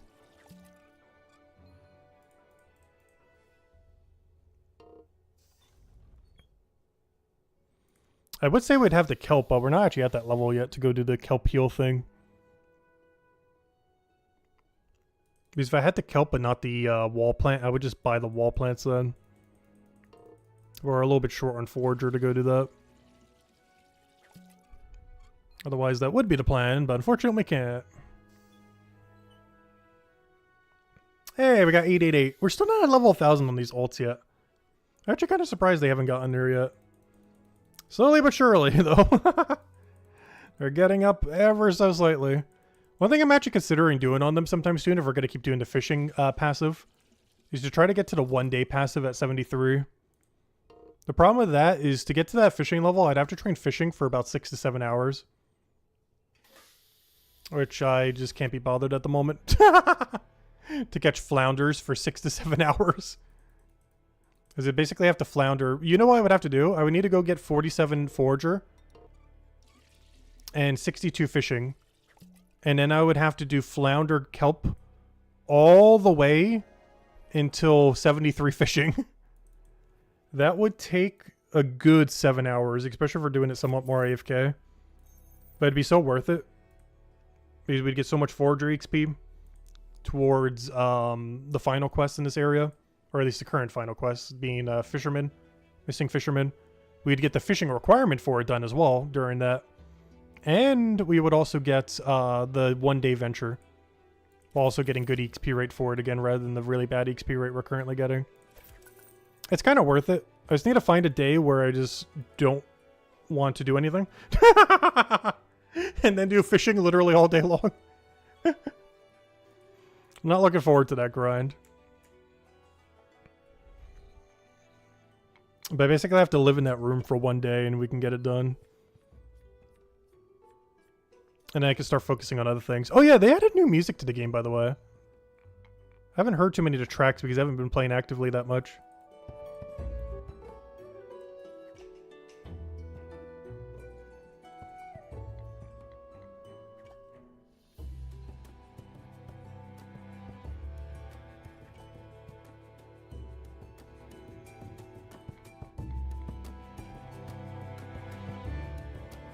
Yeah, it's pretty good. I think they've added a few of them since then.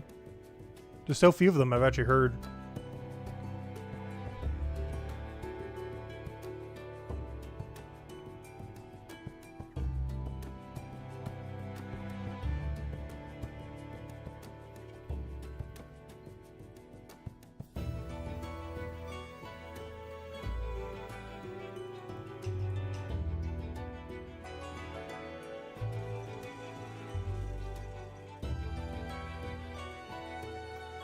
Yeah, that's one thing this game has done really well.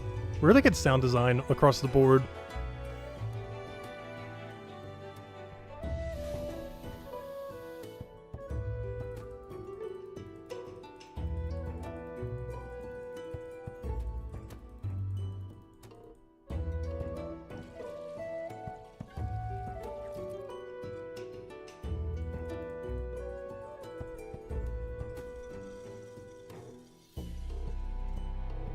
Anyways, that's kind of looping on itself.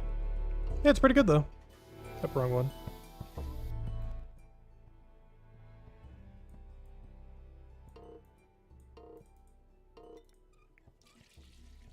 But yeah, not bad at all. Curious if they're gonna do custom boss music for every boss in the game. Because I really hope they do.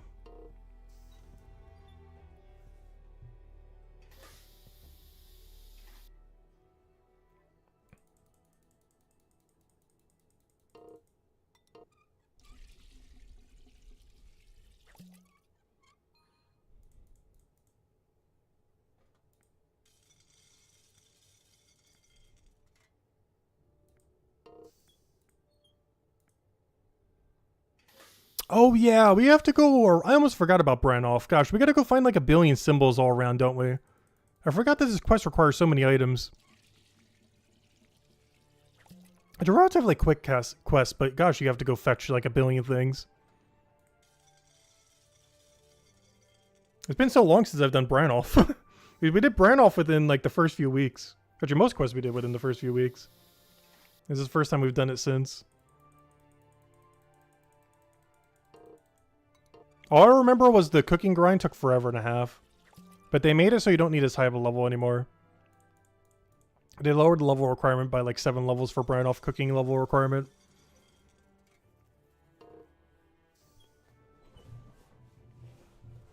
Because before it was 61, but now it's 54.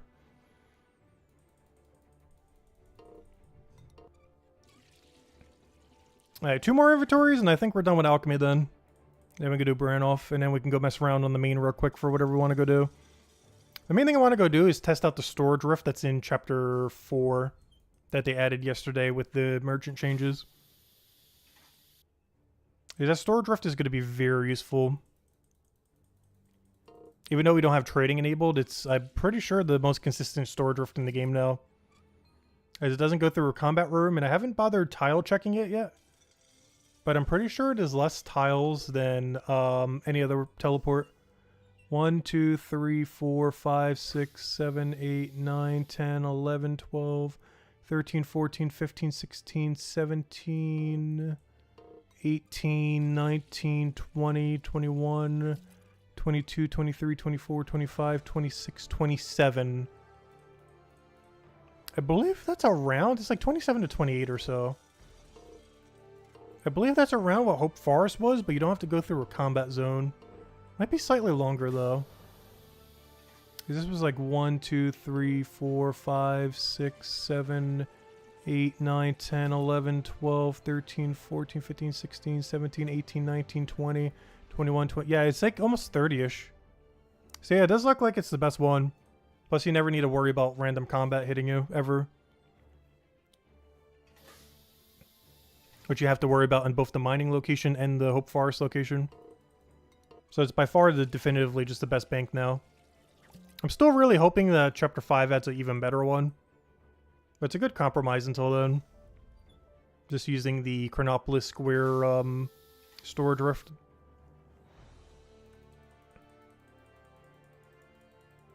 Because I do want to test that today, since it was added yesterday and I haven't had the chance to yet. But we do it on the main account because the side accounts don't need it for anything at the moment.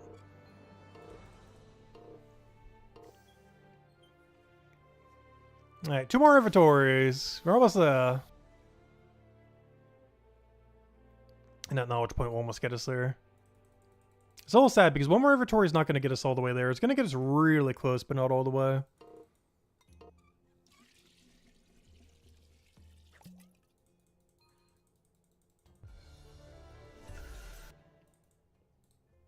How tempting it is to go unlock that passive.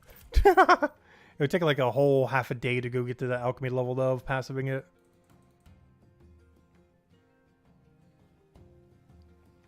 Alright, second to last inventory. Grab everything we need. Also, potentially our last full inventory that we need for this.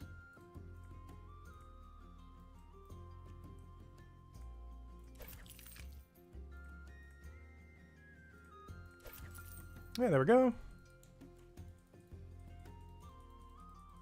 Oh, so you know what time it is? Let's go bring out the 6%.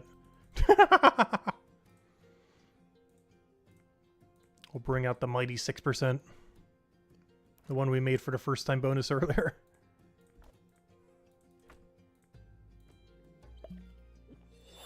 Get every bit of value we can in there. Alright, there we go. Alright, come on. Make this inventory enough. How much do we need? Oh, we're going to be so ever so slightly short, I think. It's going to be close. We're getting like, what, 500 something per potion when we make it in the other thing. And we have 12 of them to make. I don't know, maybe it's going to be enough. It's going to be really close. The 6% is only going to apply to like the first 2 or 3 though.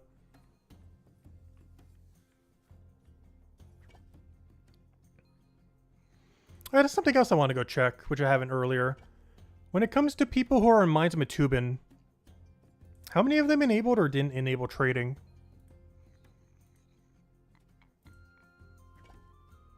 Interesting. Which it looks like most of them just didn't do either yet.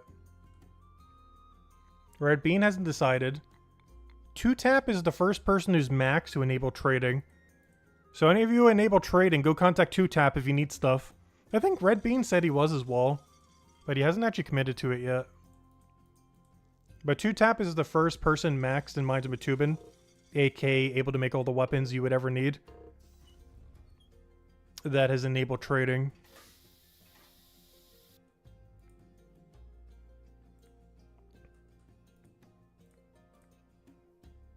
And we're actually third right now for Ironman.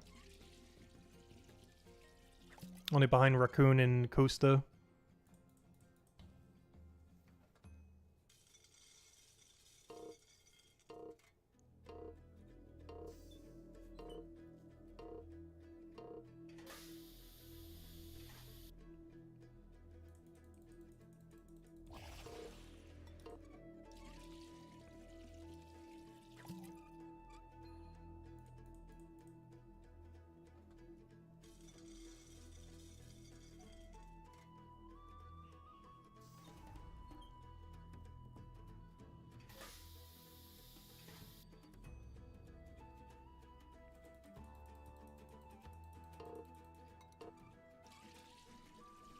I have someone trying to trade off their white nettle. That's funny. That's something that can happen now.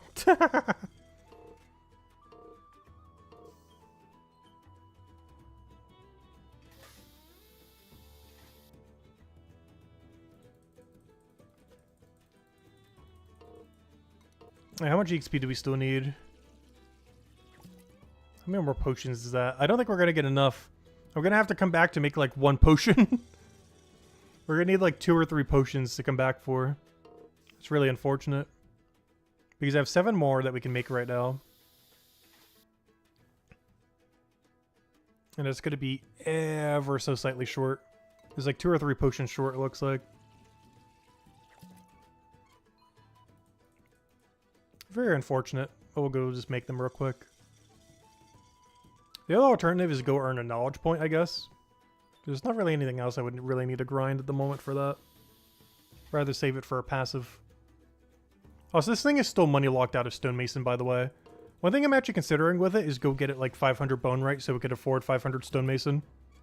Because I'm getting so tired of it running out of money. I am really heavily considering it.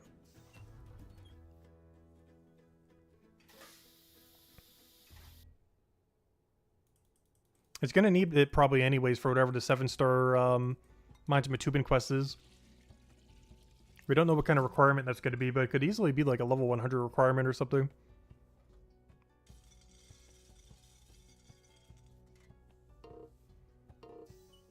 So it'd be nice to have more of them already pre-completed.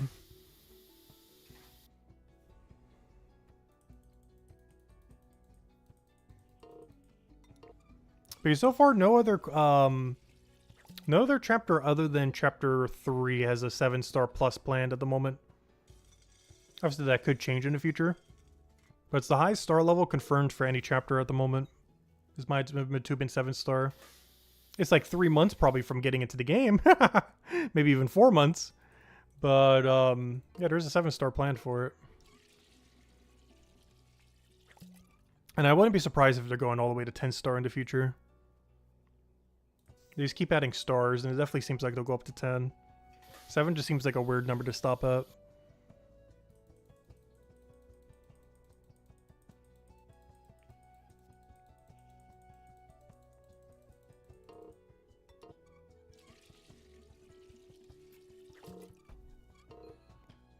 Alright, 2 more left. Are we really 1 potion short? That is so unfortunate. We're actually legitimately going to be exactly 1 potion short. Why? Can I just like first time bonus one of these other 2 or something? How expensive is that? I might just go one-shot both of these 2 just for completion's sake, but also because it will give us the XP we need. I'll do the Chronopolis one and hope that one's enough. And just make 1 Chronopolis 5% potion. Could also do the healing, but we're going to get 1 of the supplies pretty soon for free. Or we go do the Forge or Fisher grind. We're going to have like 1 billion of one of these 2 supplies. But yeah, let me go buy everything we need for this. And with the new feature added yesterday, I can see exactly what we need, which is a grape and a pearl of the basic variety. Which I should have already known. That's a pretty basic one. 1 pearl. And 1 grape, which is the more expensive one that makes this potion not as worth making. But hopefully this should be a very quick level here. As the first time bonus should get us the 50 we need for the quest. Let's hope so. Alright, Moment of Truth. Is that enough XP? Should be. Oh yeah, definitely will be. Because this potion's going to give us like 150 then the first time bonus of whatever that is. Yep, 106 into 421. There it is! Burn off time! We could also make 7% for Hope Port if we wanted to. Alright, let's go do burn off. I don't even think I talked to the guy yet. Like, I literally haven't even started it. Yeah, we need to go to the scrapyard. Alright, let's go do it. To the burn off. And then we'll go mess around with the main account for a little bit just to mess with the new storage rift. I probably won't test it too long, but I do want to mess around with it. This is one of the other features that they added yesterday. But yeah, the main three are trading, the ability to check recipes whenever you want. Like, here's what you need for that recipe. There it is. Boom. The white nettle that one guy was trying to sell, as well as the racks. And, but yeah, those were the three main features. Trading, the ability to see recipes, and the new best storage rift being added to Chronopolis Square, or Chronopolis Market, whatever you call that. Those were the three big patches that happened yesterday. There are three big changes in the one patch.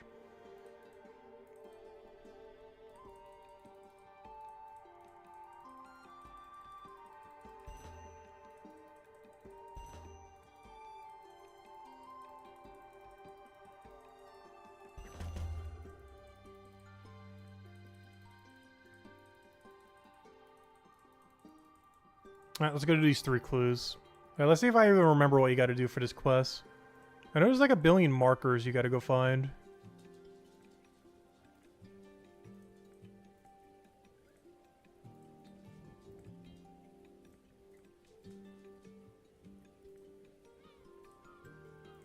Alright, let me go do this.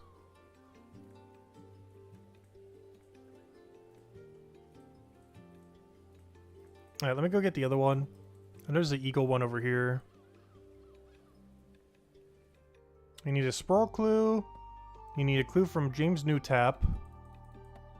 I need a clue from Handley's family, and I need a clue from Lord Branoff.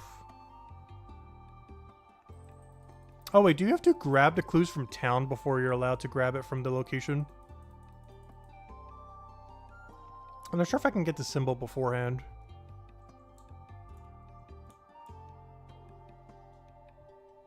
But I'm gonna try. Oh no, I don't think we can. Okay, never mind. Okay, let me go grab them from their locations then. I might just break out the quest guide. I actually completely forgot how to do Branoff. We only did it once like 2-3 weeks into the game. And I haven't touched it since. Yeah, James Newtap, Hardley's family, which I believe is the guy who's in the bar. Who we need to make that soup for. Who gives us the fish icon. And then Lord Branoff's just in his house. James Newtap needs a balding potion, which is why we need alchemy to begin with. As that has a 50 alchemy check on it. Alright, this person right here is the one we need the Haley clue for. Or Hadley. Hopefully we'll see Brighter Shores soon. Yeah, give it a couple years. We'll see Brighter Shores eventually. Let's see. Oh yeah, I need to go get a Gennard. I don't think I have a Gennard stored. Let me double check. She wants a higher tier Gennard. I have the fishing level for it, but it's not worth going all the way over there just to go fish one. Let me just hope I have one banked. I think the one I have banked is too low level though. Yeah, that's not the Gennard she wants. Okay, I'm gonna have to buy it. That's fine. I can fish it, however, it is way quicker to not do that. So let me just go make one real quick, or buy one, I mean.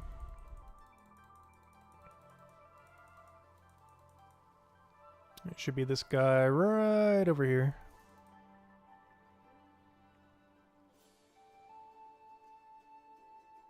Right, one Gennard, please, of the highest variety that I can currently get.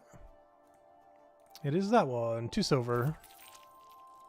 Small price to pay for how much money we get by the end of this quest. I forget how much it is. I think it's about half of a gold. Which is obviously not a lot, but for this account it's a lot. Even seeing 1 gold on this account is a lot of money these days. And I already have it banked. I'm just going to buy it from here since we're already over here. Get it completely from scratch. There we go. Alright, now let's go cook this real quick. Give it to her. Touch the fish thing and that'll be 1 symbol completed. Then we just got to go do the other 4 or the other 3.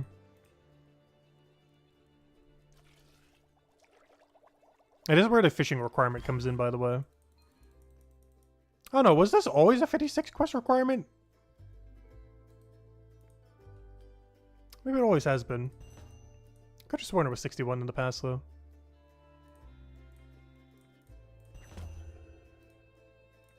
Alright, we got a symbol of the fish.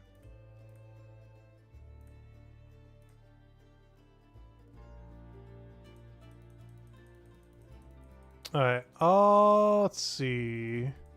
So that allows us to do the eagle one now. James Newtap. We're gonna do the whole James Newtap line. I think we have to kill a Hare Beast. We have to talk to Newtap. Then Ebsworth. Then we gotta get to 2 things. And I think we need hear from a Hare Beast and like 1 other weird thing.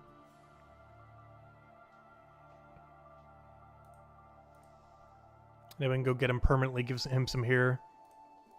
Which actually something that stays after the quest too. He just permanently has hair after this quest. Collecting clues, blah blah blah. James Newtap, give you a clue. Potion for hair loss, yep. And now we talk to Ebsworth. And he tells us we need Hare Beast here and 1 other supply. I forget what the other supply is. But I gotta go, like, kill a Hare Beast and then do 1 other thing. Oh, wrong shop. I'm actually surprised no quest goes to the fishing shop currently. Not even that fisherman quest made you go to the fishing shop. Here, restore potion. Hare Beast? Oh yeah, scrap rat. We gotta go catch a rat at the... Okay, I remember now. I gotta go use this cheese to go catch a rat. And then we gotta go kill 1 Hare Beast. Also, before I do this, let me go progress the other one. Because I believe the other one has a symbol where we need to go over there anyways. So let me go get them all in 1 go, just so we don't have to go backtrack there. Because this account doesn't have the west teleport to get there quickly. So let me go get this one before I head over there. And then we can do them all in 1 big sweep. Oh no, I need, not Cohen, I need Branolf. Where's Lord Branolf?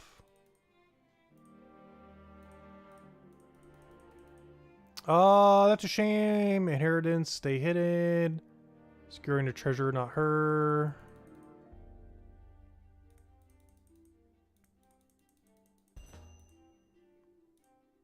Oh, yeah, I need to get a tracking spell on us so he trusts us. That can be done. All right, 1 tracking spell, please. And then we should be able to go do a triple sweep on everything we need in that area, so we don't have to go back there.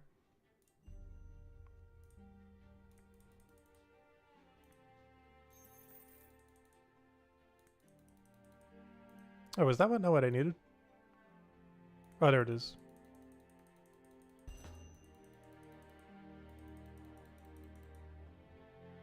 Alright, now we go do this in front of Branolf so we know it's on us. I forget where we need to go after this, but I'm pretty sure it's somewhere southwest. At least 2 of them are. Or technically 3. Because a Scrap Rat is southwest. Hare Beast is southwest.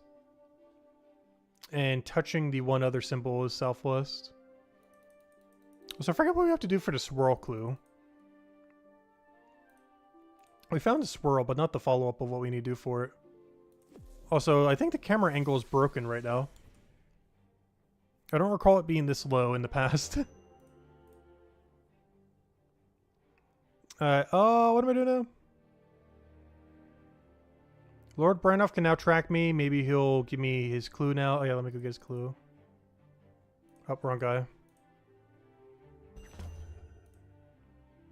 Yeah, the Falcon clue, I think we already saw it earlier.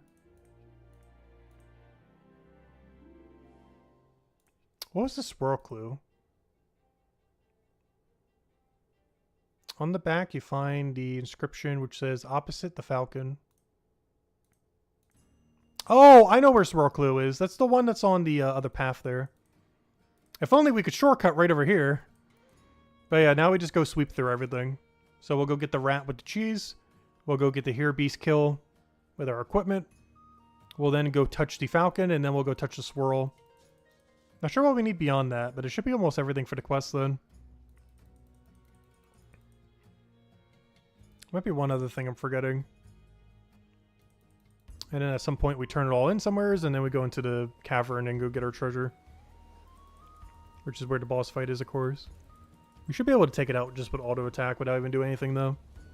I think we're like double its level. Even though we're barely leveled, I think it's only level like 70-something in the new format. We're level 130. Even at level 80, we'd probably be able to kill it pretty easily.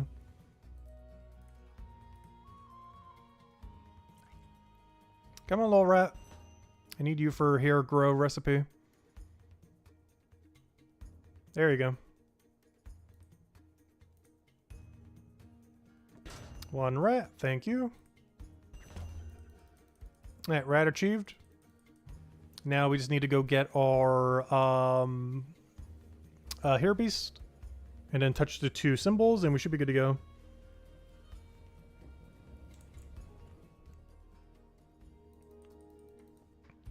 Alright, 1 hair beast kill coming up. What level are they? They are level 104, aka harder than the boss fight.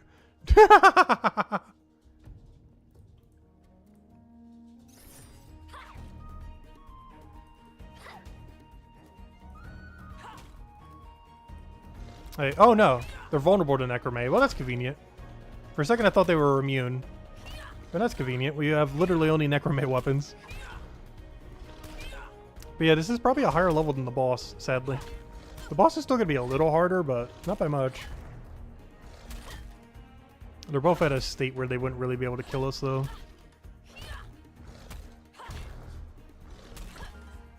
And we got nothing. Not even worth picking that up. Alright, now let's go do the falcon symbol, and then we got to go to the stone wall thing to go get the other symbol. Probably should have brought 1 fear potion with me just so we could go through it quickly. We just got to be really quick on the dialogue.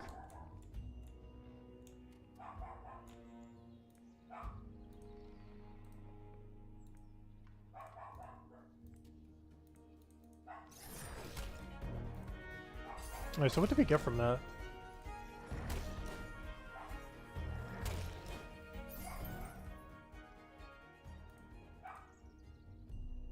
Plot the symbol. X marks a spot. Is that just telling us where the room thing is? Because the swirl should be over here. Or the shape symbol, this one. Or maybe this was for something else. Needed to decipher the swirl, needed to decipher the fish, and needed to decipher the falcon. I know this eventually makes a mark that shows all the way in the middle where you need to go near the end. But yeah, actually forget. I might need to go look up the quest thingy. I don't want to have to come all the way back over here. Let's see. Collecting Haley Branoff, see Quill Ink. Oh! Have I been needing to do that this whole time? Like in front of the symbol using the quill and ink thing to mark them on the thing. Is that how they work? Oh. I forgot. This whole time we were supposed to be like quill inking them, weren't we? So on Falconer's symbol. I don't want to do this. Inspect. Not inspect. Use item on.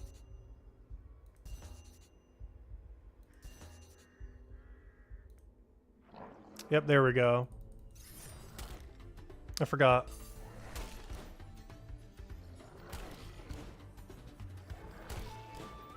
Alright, there we go. Easy. And now we can go back. Turn in the hero potion. And I believe it's every clue. But I forgot, you had to mark it on the map. That was the step I was missing.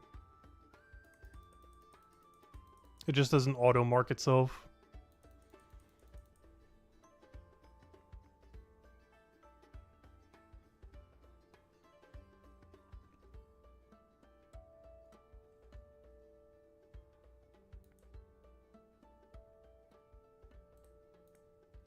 Alright, not trade. I need to talk to him. I'm looking for have ingredients for a hair potion. Oh yeah, I need to actually go make it, don't I? Gotta grind up the rat into the hair. There we go.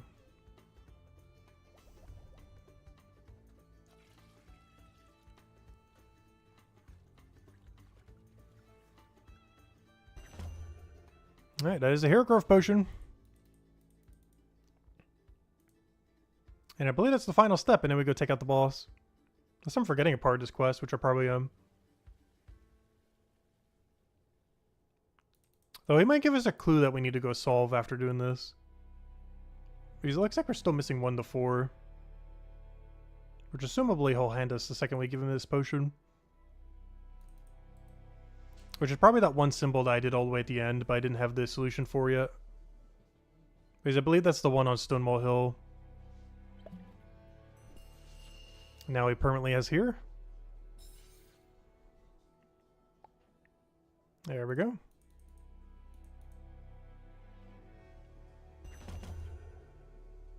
Yep, and there's the key to get into the door. There's the symbol. Alright, now I need to go to the shape clue, which is where we were earlier, and then we could go fight the boss, I believe. Alright, there we go. That's everything we need. We just bring this to Stonewall Hill, jot it down on the map. And then we should be able to go use the key to get to the door. I do believe we have to jot down this map before it'll let us in, even though we know where it is. But it's only a few room extra walk.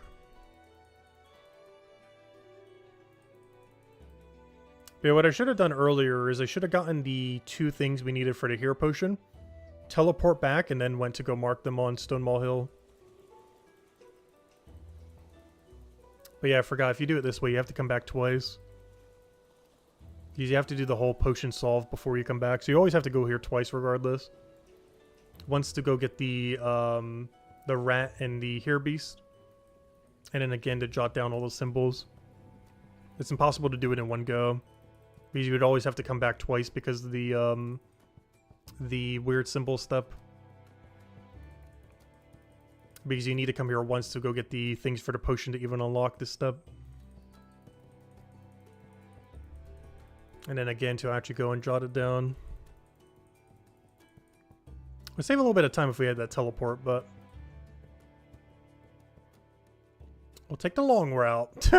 Because it's definitely not worth doing that forager grind and fishing grind just to make this quest like 1 minute quicker.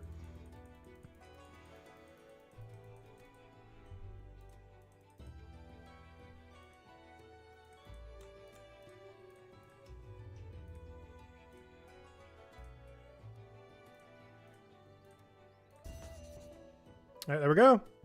And there X marks the spot. Now we go over there and go fight the boss. And that is Brannoff Inheritance. And then we can finally have more than 1 gold for once. We didn't burn that much money while doing alchemy. We only burned like 200 silver or so. It's not that bad.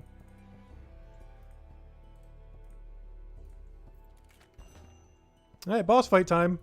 Too bad it's not difficult. I say that, watch it destroy us. It shouldn't though. Unless it's immune to Necromay. Which it might be. It is a ghost after all.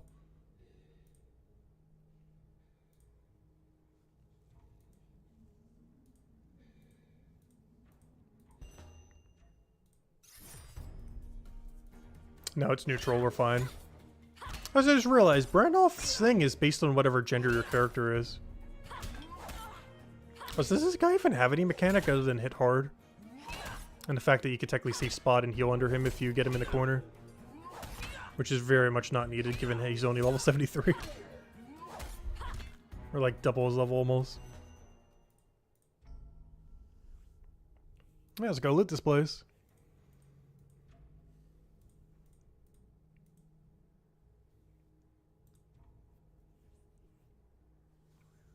All right, one expansion ore, please. Which I believe also completes the quest. Oh, it's only 376 silver. Still not bad, though. Not even a full alchemy level, either. Or a full cooking level. Combat level, though. But, of course, we do get a magical expansion orb, which was something they added, I think, like 2 months into the game. Somewhere around there. It used to give you more untuned storage, but now it just gives you that amount more storage in general. So let me go use that real quick just to finish this out, even though the quest is technically done. And it has a little manual on how to go use it as well. But let's go and actually go use this. And all we have to do is for this is just go to the armory and use the orb on the armory kit thing.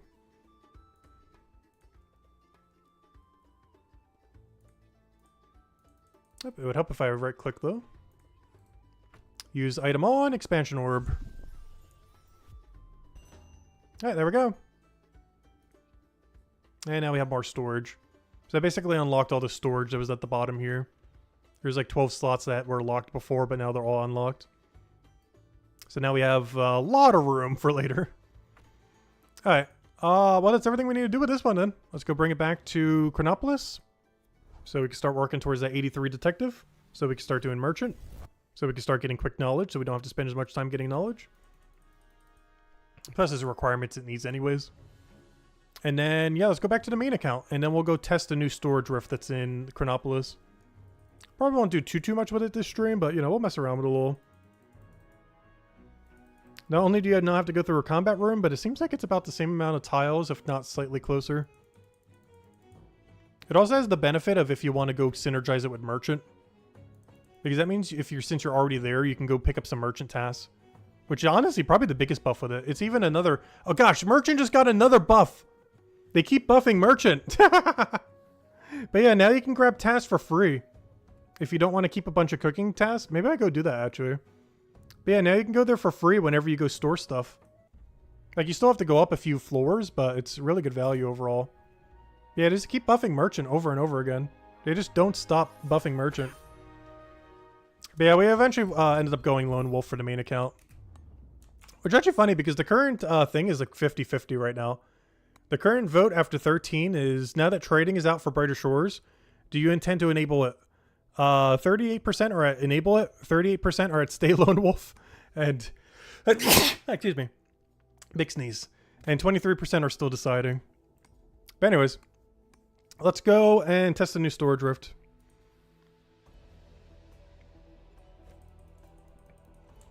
Alright, so let me go clear out all my chef bounties real quick so that I can start taking tasks while doing it like we were mentioning earlier.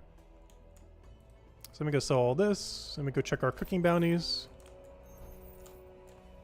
And then we'll go clear every cooking bounty we have. And then we'll go test merchant while doing some kind of skill where we need to go bank. We don't need to do flounder. Flounder doesn't need to be banked. The thing I need to bank here is closer just to go to the bank that's right next to us. Wait, do I not have a skill right now that even needs it? I didn't even notice that. Wait, I might not even need it. But I guess I could test it on Gennard, even though I don't really need Gennards that much. Yeah, I'll go do a set of Gennard and just kind of test it that way. Because, yeah, I don't actually have a skill that really needs it at the moment. Because Forager doesn't. Forager just foragers into Infinite Cycle into the chapter. Fisherman doesn't need it for what we currently need because Flounder can't be banked. Chef obviously doesn't need it. Alchemy doesn't need it. Well, some supplies do, but Alchemy itself doesn't. Gather generally doesn't need it. I think Thistle might when we do Thistle. But beyond Thistle, I don't think we actually need to do it that way. Only Thistle would be like one of the few things. Well, and I guess the Dock Leaf and everything later down the line too. Like Dock Leaf and Sage, but that's way down the line. But for the current thing we need is better just to walk from Clover to Bank.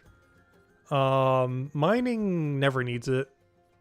Bonewright, Blacksmith, Stonemason never needs it. Okay, so there's not too many skills we would need it for at the moment. Fishing's the main one, but we're at a level range where we don't need a bank at the moment. I'll still go test it on the Gennard rack though. Because I need something to test it on. Speaking of Gennard, I actually have a task for 2 Gennards right now on Rocky Road, so I need to go over there anyways. But yeah, we'll go cook all of these, and then we'll go and see what our merchant board or our bounty board's at. And then we'll go test the new merchant into Storage Rift area. Because honestly, I didn't even almost consider that aspect either. Because now that you can bank there, that is such great quality of life for banking into getting merchant tasks. To just slowly over time keep getting your merchant up even more than you already would. Still never did that silk task, by the way. Probably should. Alright, let's go use our 5%. Get these all cooked up. Still trying to work that 250 all. Forager is definitely going to be the last thing we get from 250 all, though. Gatherer, I kind of want to go get to 264 before we go to woodcutting.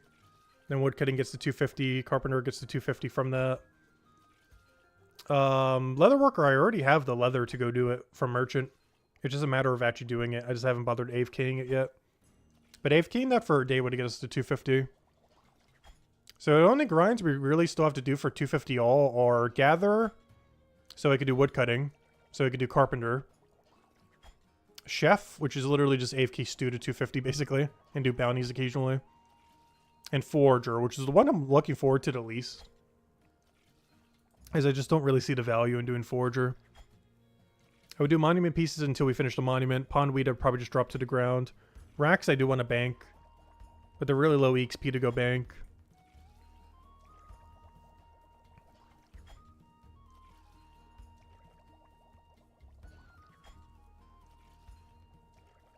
But we're nearly there for the 250 all goal. Then we gotta go get 300 all. Then 350 all. Then 400 all. I really don't want to get a 500. I will sooner get 400 all than a 500, I'm pretty sure.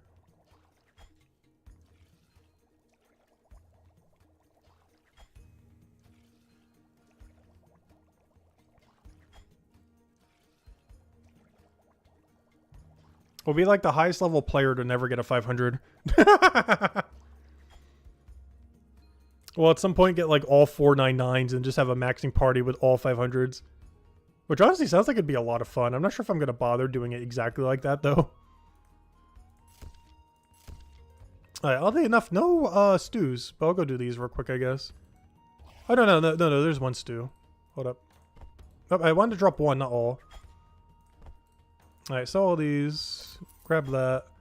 Let me go get everything. I actually do want to do all my oyster tasks because I'm starting to get to the point where I almost don't get them anymore. And from the one daily, I have more oysters than I ever know what to do with. So I really need to start cashing these in for money. Because we're almost at the point where I don't get them anymore. So any oyster task I ever see, I need to make sure I do.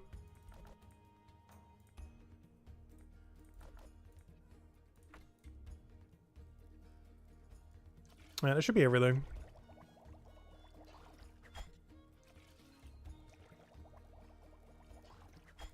And then we'll go Sneaky Brine, Big Sheen, teleport over there, get our things, teleport back over there, go get a full inventory of Gennard rack, test the teleport over to the new Storage Rift, and then grab merchant tasks while doing so. But it's kind of unfortunate. I'm at a level now where I don't actually need to Storage Rift anything, even though they added a really cool new Storage Rift.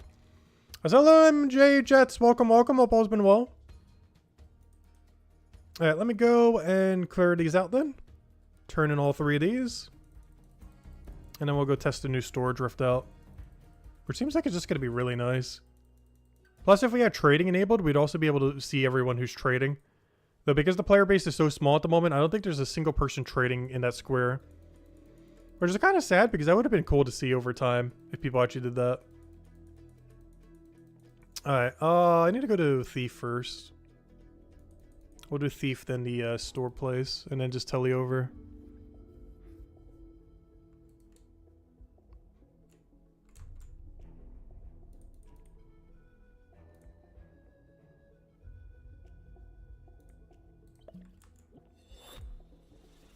I forgot what you needed. Oh, I actually guessed correctly. How convenient. So he wants that. He wants the 6 oyster, and then we go tele over to Century.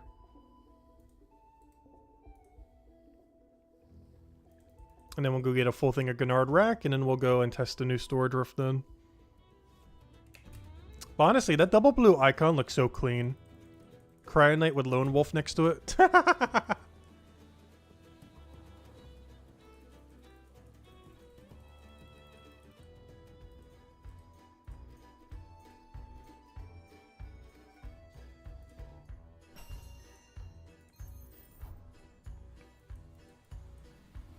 Okay, let's get that one click extra tick. There we go. You can actually start walking before your screen gets there.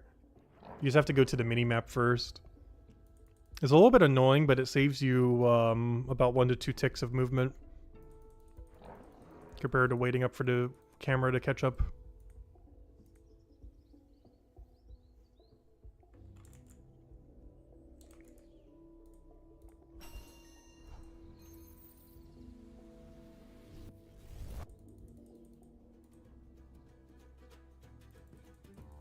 Alright, let's just do an inventory or two just to test it. Because this isn't our best method anymore. However, it's the closest thing to a best method that we have right now to actually mess around with. So I will do like an inventory or two just to kind of test it out. Because the whole premise here is we would get a full inventory. Then we would go and store everything at Merchant Tower. But then after doing so, we would then go grab a bunch of merchant tasks. So I would go to the merchant board, pick up everything that's good. And then we would just repeat. And then once we have, and then after we store everything again, we could then go do a merchant run after like 2 runs. But I believe that's the way to do it now.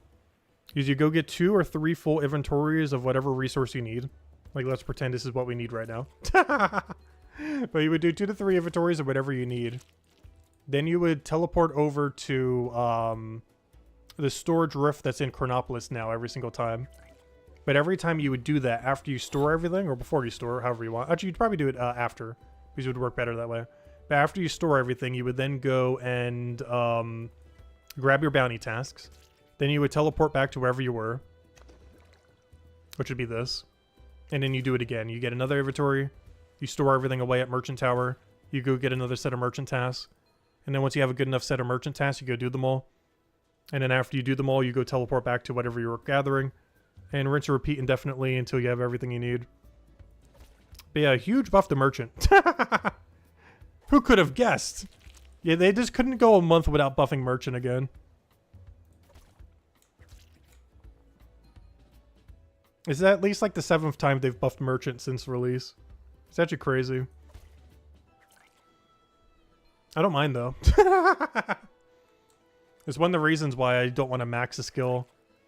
Like, imagine having maxed alchemy when they've made alchemy like 20 times easier now. With how they did potion rework. So it's better just to go even on anything, so any changes they make for quality of life or anything in the future, it doesn't hit you as negatively. The only thing that would have hit us positively that would have been a good change would have been if we would have done 500 detective off of raid dens. That is the only thing in the entire game that would have been better to have done before rather than now. Would have been 500 detective off of raid dens. But a lot of things have gotten worse in the sense that if you did them at the beginning of the game compared to now. Alright, so now we go to Chronopolis Market. Alright, this one's going to be hard to get the pre-move on. Because it's a mile away. I'm not even going to bother. It's too far away. But we go over here. We now storage rift everything in this new storage rift. We then go grab a bunch of bounties. And then we teleport back to whatever we were doing. So we go over here. Storage rift everything. And then since we're already in this area, like right next to it, we now go grab all of our bounties. And then we teleport back to whatever we were doing. And then once we have a good set of bounties, we then go do merchant then. Let's see. Do I even remember what good bounties are? It's been a while. Been a while since we touched merchant. Let's see. How do we want to do this? Pumpkin to vase stall. Yeah, that one's good. Abandon. Clockwork's kind of annoying to do with this setup. I think that's all we can get at the moment. We'll wait for one more trip though. And then you just go back to whatever you were doing. Then we come back at one big solid run. And then we'll go do a merchant run. And of course now with Equipable Potion, Oh, I don't have the 5% for it equipped at the moment, though. Let me go do that. Actually, I can get rid of my fear potions now. Let me drop fear for 5% Chronopolis or something.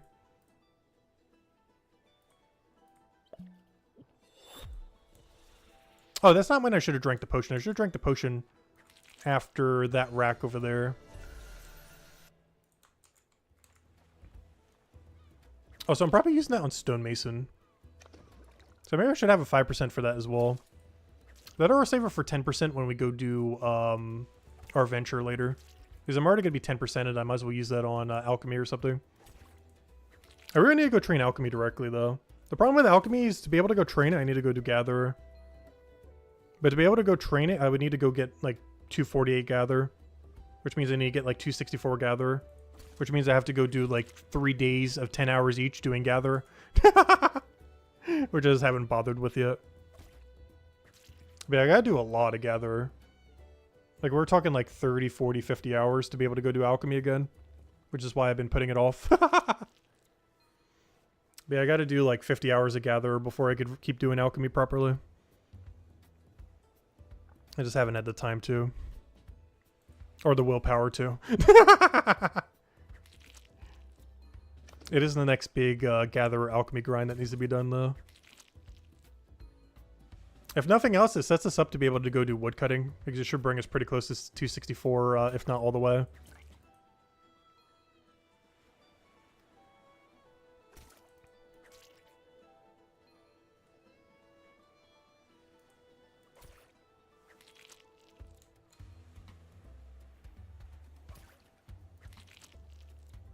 But yeah, we'll go and bank all these with the storage rift. We'll go get our next bounty cycle and then go do all the bounties. I mostly just wanted to try this to go do one set for it. I don't plan to like power farm this right now. But the premise of it is pretty nice. Huge overall buff. Even if we ever eventually get a better storage rift, you might still do the merchant storage rift. Even if you have 500 merchant, you might still do it. Just because it's really free money.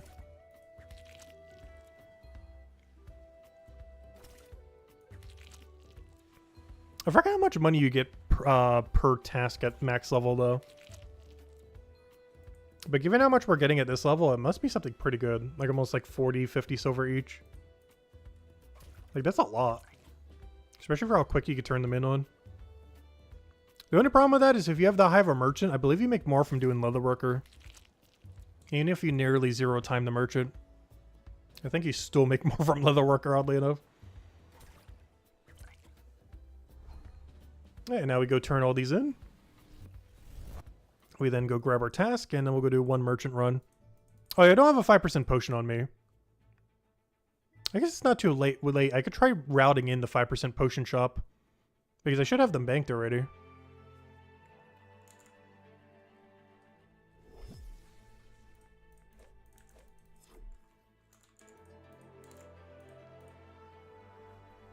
Alright, what do we have? Come on, get us some good synergy. Ideally, we drop tomato for some better synergy all over the place. Not quite.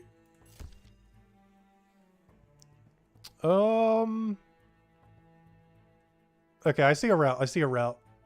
I see it. I see it. Alright, let me teleport to West Chronopolis. So that I can go trade out my potion. But also so I can go turn in tomato. I got a plan, I got a plan. I didn't double check to see if I have enough inventory space, but that's a later issue. I should. Yeah, because you do the one-to-one trade on soap to the other thing. Yeah, we'll be fine. Alright, so all I need here is one set of tomato. Then I go grab the 5% potions from the potion thingy, which is right over there across the street. Alright, so I just need 6 tomato. Thank you. And I need to go put these away and go get Chronopolis potions out. As I have a feeling this is going to be a reoccurring thing I'll be doing every now and then. Plus I need it for 250 Leatherworker anyways. Let's see. Where is it? I'm looking for Chronopolis 5%. Alright, there we go. Alright, now we go do our run. So I turn in tomato. Grab candle, Go north into everything. Oh yeah, how am I gonna get the other thing? I guess the option is after we do candle, we telly over and then just do a full sweep that way and then come back to middle. It's not ideal, but I guess we'll do it that way.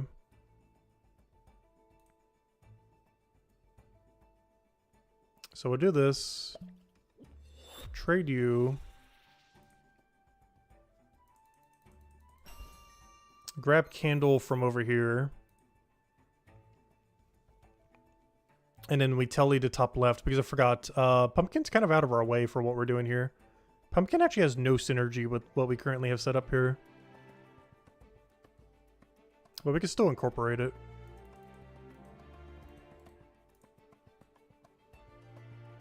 Now we grab our candle, we telly to north west. We then buy pumpkin. We then turn in candle and buy all of our soap related goods. Then we double turn in candle and then just double turn in the stuff on central. Not the greatest route. Still a little rusty to merchant. First time doing it in like 2 months. I'm slowly remembering.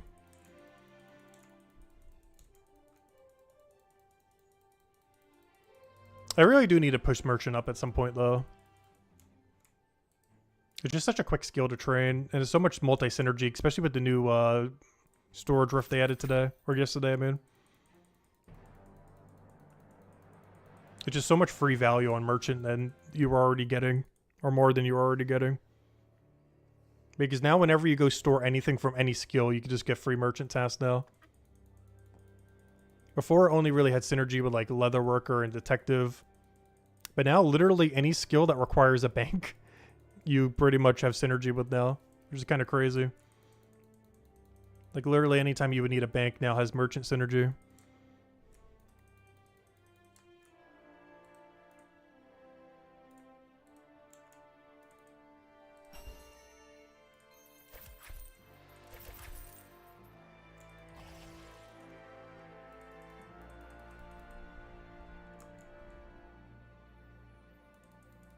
But yeah, wow. Merchant is so quick. I keep forgetting this. No wonder why so many high-level players go for like 500 merchant almost immediately. Other than how much money you make from that into leatherworker.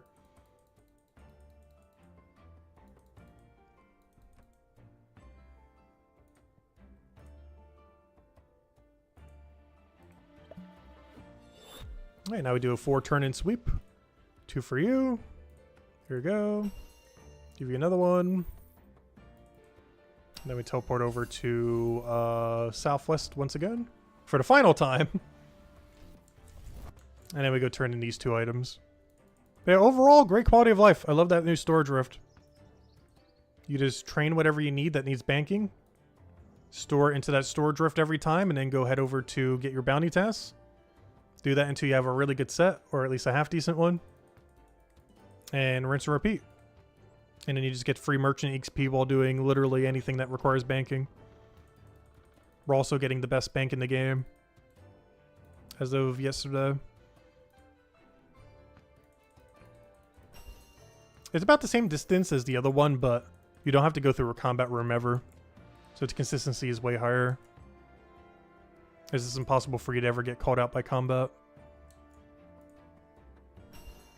Yeah, there we go. Let's go bring him back to the AFK activity now. Back to Bone Right you go. Back to the mines. But anyways, guys, any other questions? Any other anythings? Otherwise, I think that's everything tested. The 3 biggest features being that new storage rift, which is great for merchant and pretty much all skilling that requires a bank. As it's the closest bank and you get to get merchant tasks while doing so. They added trading, obviously. Which, we're going Lone Wolf on the main account, but I am highly considering enabling trading on the other 2 accounts. I just keeping the main as Lone Wolf. And then, what was the 3rd thing?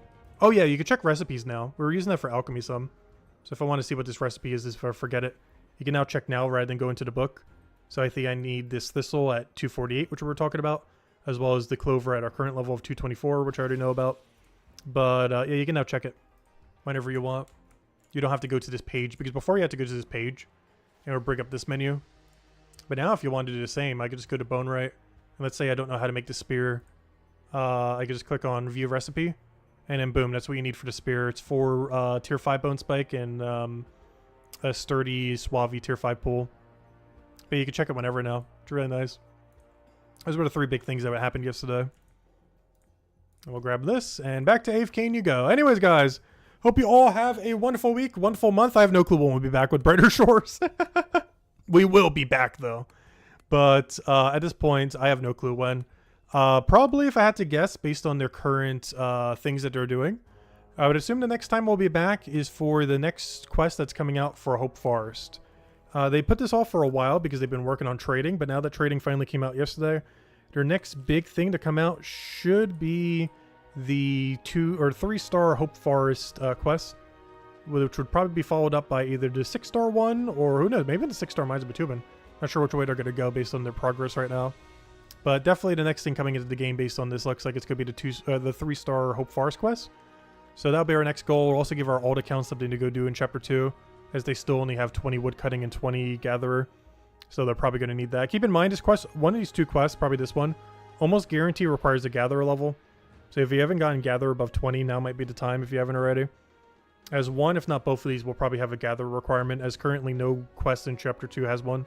So they're almost guaranteed going to be adding a gatherer requirement to them. So if you haven't done that grind yet, definitely do so. As this one will probably require up to about 30, 35 gathering. Maybe even up to 40-ish. Whereas this one will probably require anywhere from like 60 or 70 gathering, if it has a gathering requirement. We don't know if it does for sure, but one of them definitely does have a gathering requirement. We just don't know if it's going to be one of them or both of them. But yeah, if you haven't gotten like 60, 70 gathering, you might want to. As this 6-star quest might require, we just don't know yet. We know one of them is bee-themed. I don't quite sure if we know what the other one's themed yet. I think we saw the boss in one of the spoilers, but I don't think we actually saw the anything else beyond that. Because one of them has some weird like tentacle boar boss of some kind, which will probably be the 6-star one. And one of them seems like it's like a beehive thing that might have a gathering and or woodcutting and or carpenter venture. Probably gatherer for honey, which is probably what this one is. It's probably going to unlock a gathering venture, while also having a gathering requirement of like 30 something. Is the most likely thing. Not confirmed, but very likely. And yeah, that's probably the next big thing, and probably the next thing we'll be streaming. That's just like some kind of grind that comes up that we want to do, or some kind of update in between that time that is worth going out of our way for. Like yesterday into today. But anyways, guys, I'll catch you guys later. Best of luck with everything, and I'll see you guys soon. Goodbye, everyone. And thanks for watching. Oh yeah, final poll, by the way. After 14 votes, we got 43% for enabling trading, 36% for staying lone wolf, and 21% for still undecided. I'm leaving my 2 alt accounts as undecided right now, though I did end up going for no trading on the main. But I am highly considering enabling trading on the other 2 and just doing it that way. Where we have a double trading between these 2 and then just lone wolf main. I believe is the way that we're going to be doing it. As we'll make it so we spend less time on these so we can spend more time on the main. That also allows us to play both game modes properly. And that is probably the game plan then. I just don't want to confirm them yet and just until we know more info about it. But I will probably confirm them into trading enabled. I just don't want to do it quite yet. Just in case for whatever reason there's a reason to make them all lone wolf or something. But for now it's likely going to be lone wolf trading as far as what we do for them. And we'll go from there. Anyways guys, have a wonderful week and I'll catch you guys later. Bye everyone. Thanks for watching.